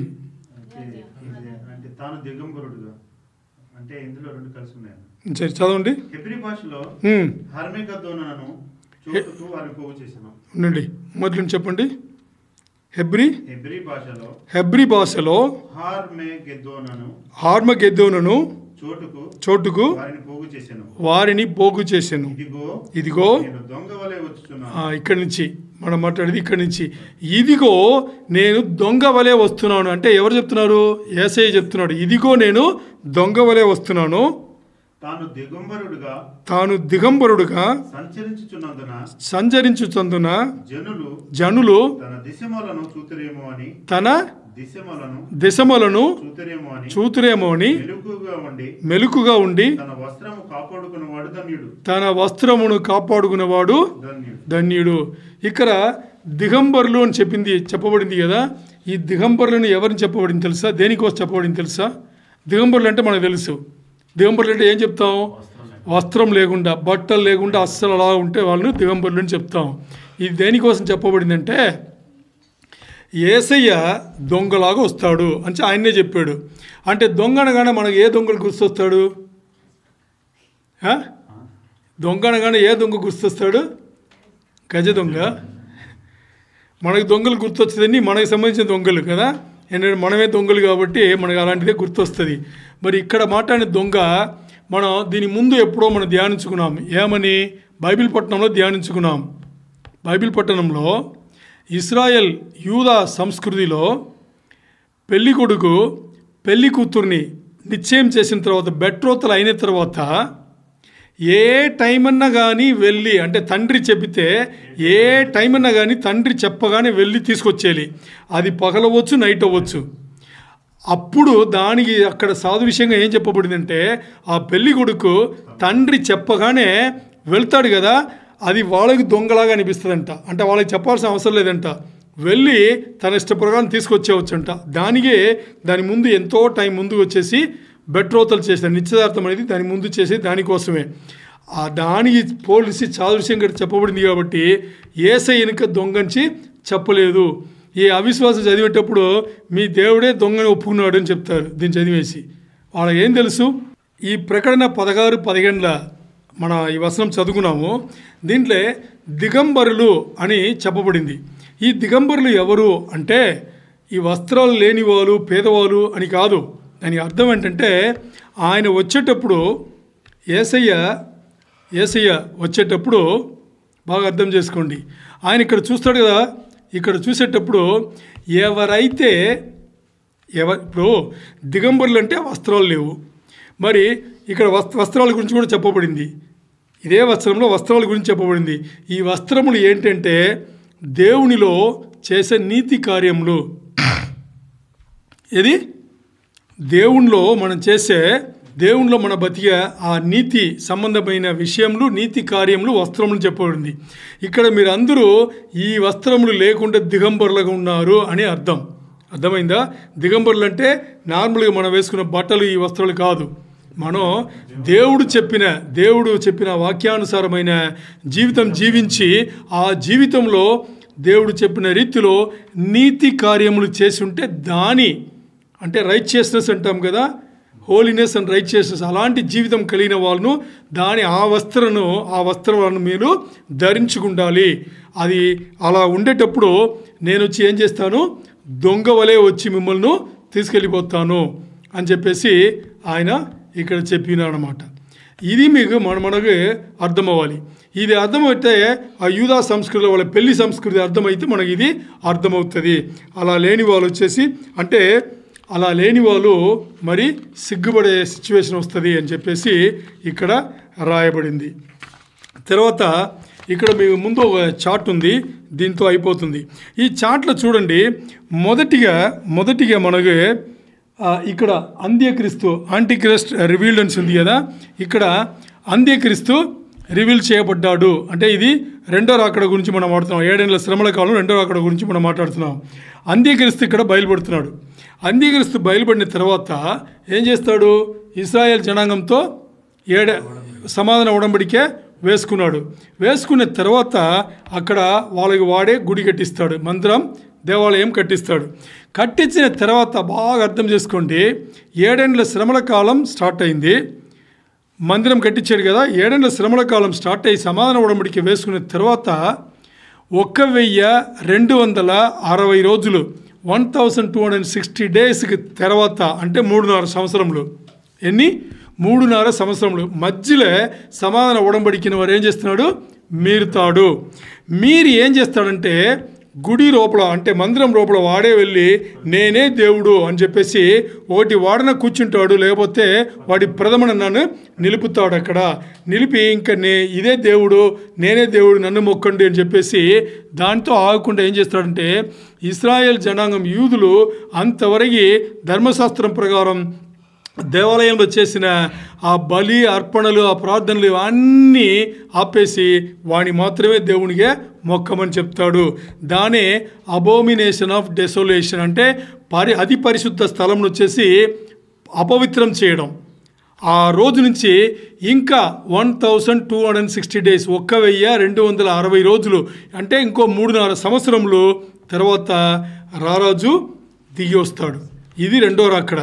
ఇప్పుడు ఇంత తేటగా మన రెండో రాకడ గురించి మాట్లాడుతున్నాం కదా, దీనికి అన్ని వచనములు ఉన్నాయి. ఏమున్నాయి, దానియేలు రాసిన పుస్తకంలో 9:27 ఉంది.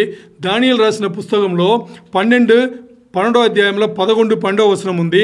తర్వాత ప్రకటనలో 11:2-3 వచనములు చెప్పింది. అదే ప్రకటనలో 12:6 చెప్పింది. అదే ప్రకటనల 13:5 కూడా ఏం గురించి చెప్పింది, 1260 రోజులు ఇన్ని వచనంల చెప్పి దీని తర్వాత మధ్యలో ఏం జరుగుతుంది, అంత్యక్రీస్తు మన దేవాలయం వెళ్ళి దాన్ని అపవిత్రం చేసిన తర్వాత ఇంకా 1260 రోజుల తర్వాత యేసయ్య రెండో రాకడ వస్తాడని తేటగా చెప్పింది. మరి రాప్చర్ సంఘం ఎత్తబడ్డ గురించి ఇలాంటి ప్రస్తావన ఏమీ లేదు. ఏ టైమున కానీ అది జరుగుతుంది. అది మనకి చాలా చాలా ముఖ్యం. ఎందుకు ఇది ముఖ్యం అంటే ఏ టైంలో జరుగుతుందని మనకు తెలియదు కాబట్టి అది మన ఆలోచనల మన నిర్ణయం పరిధిలో అది లేవు.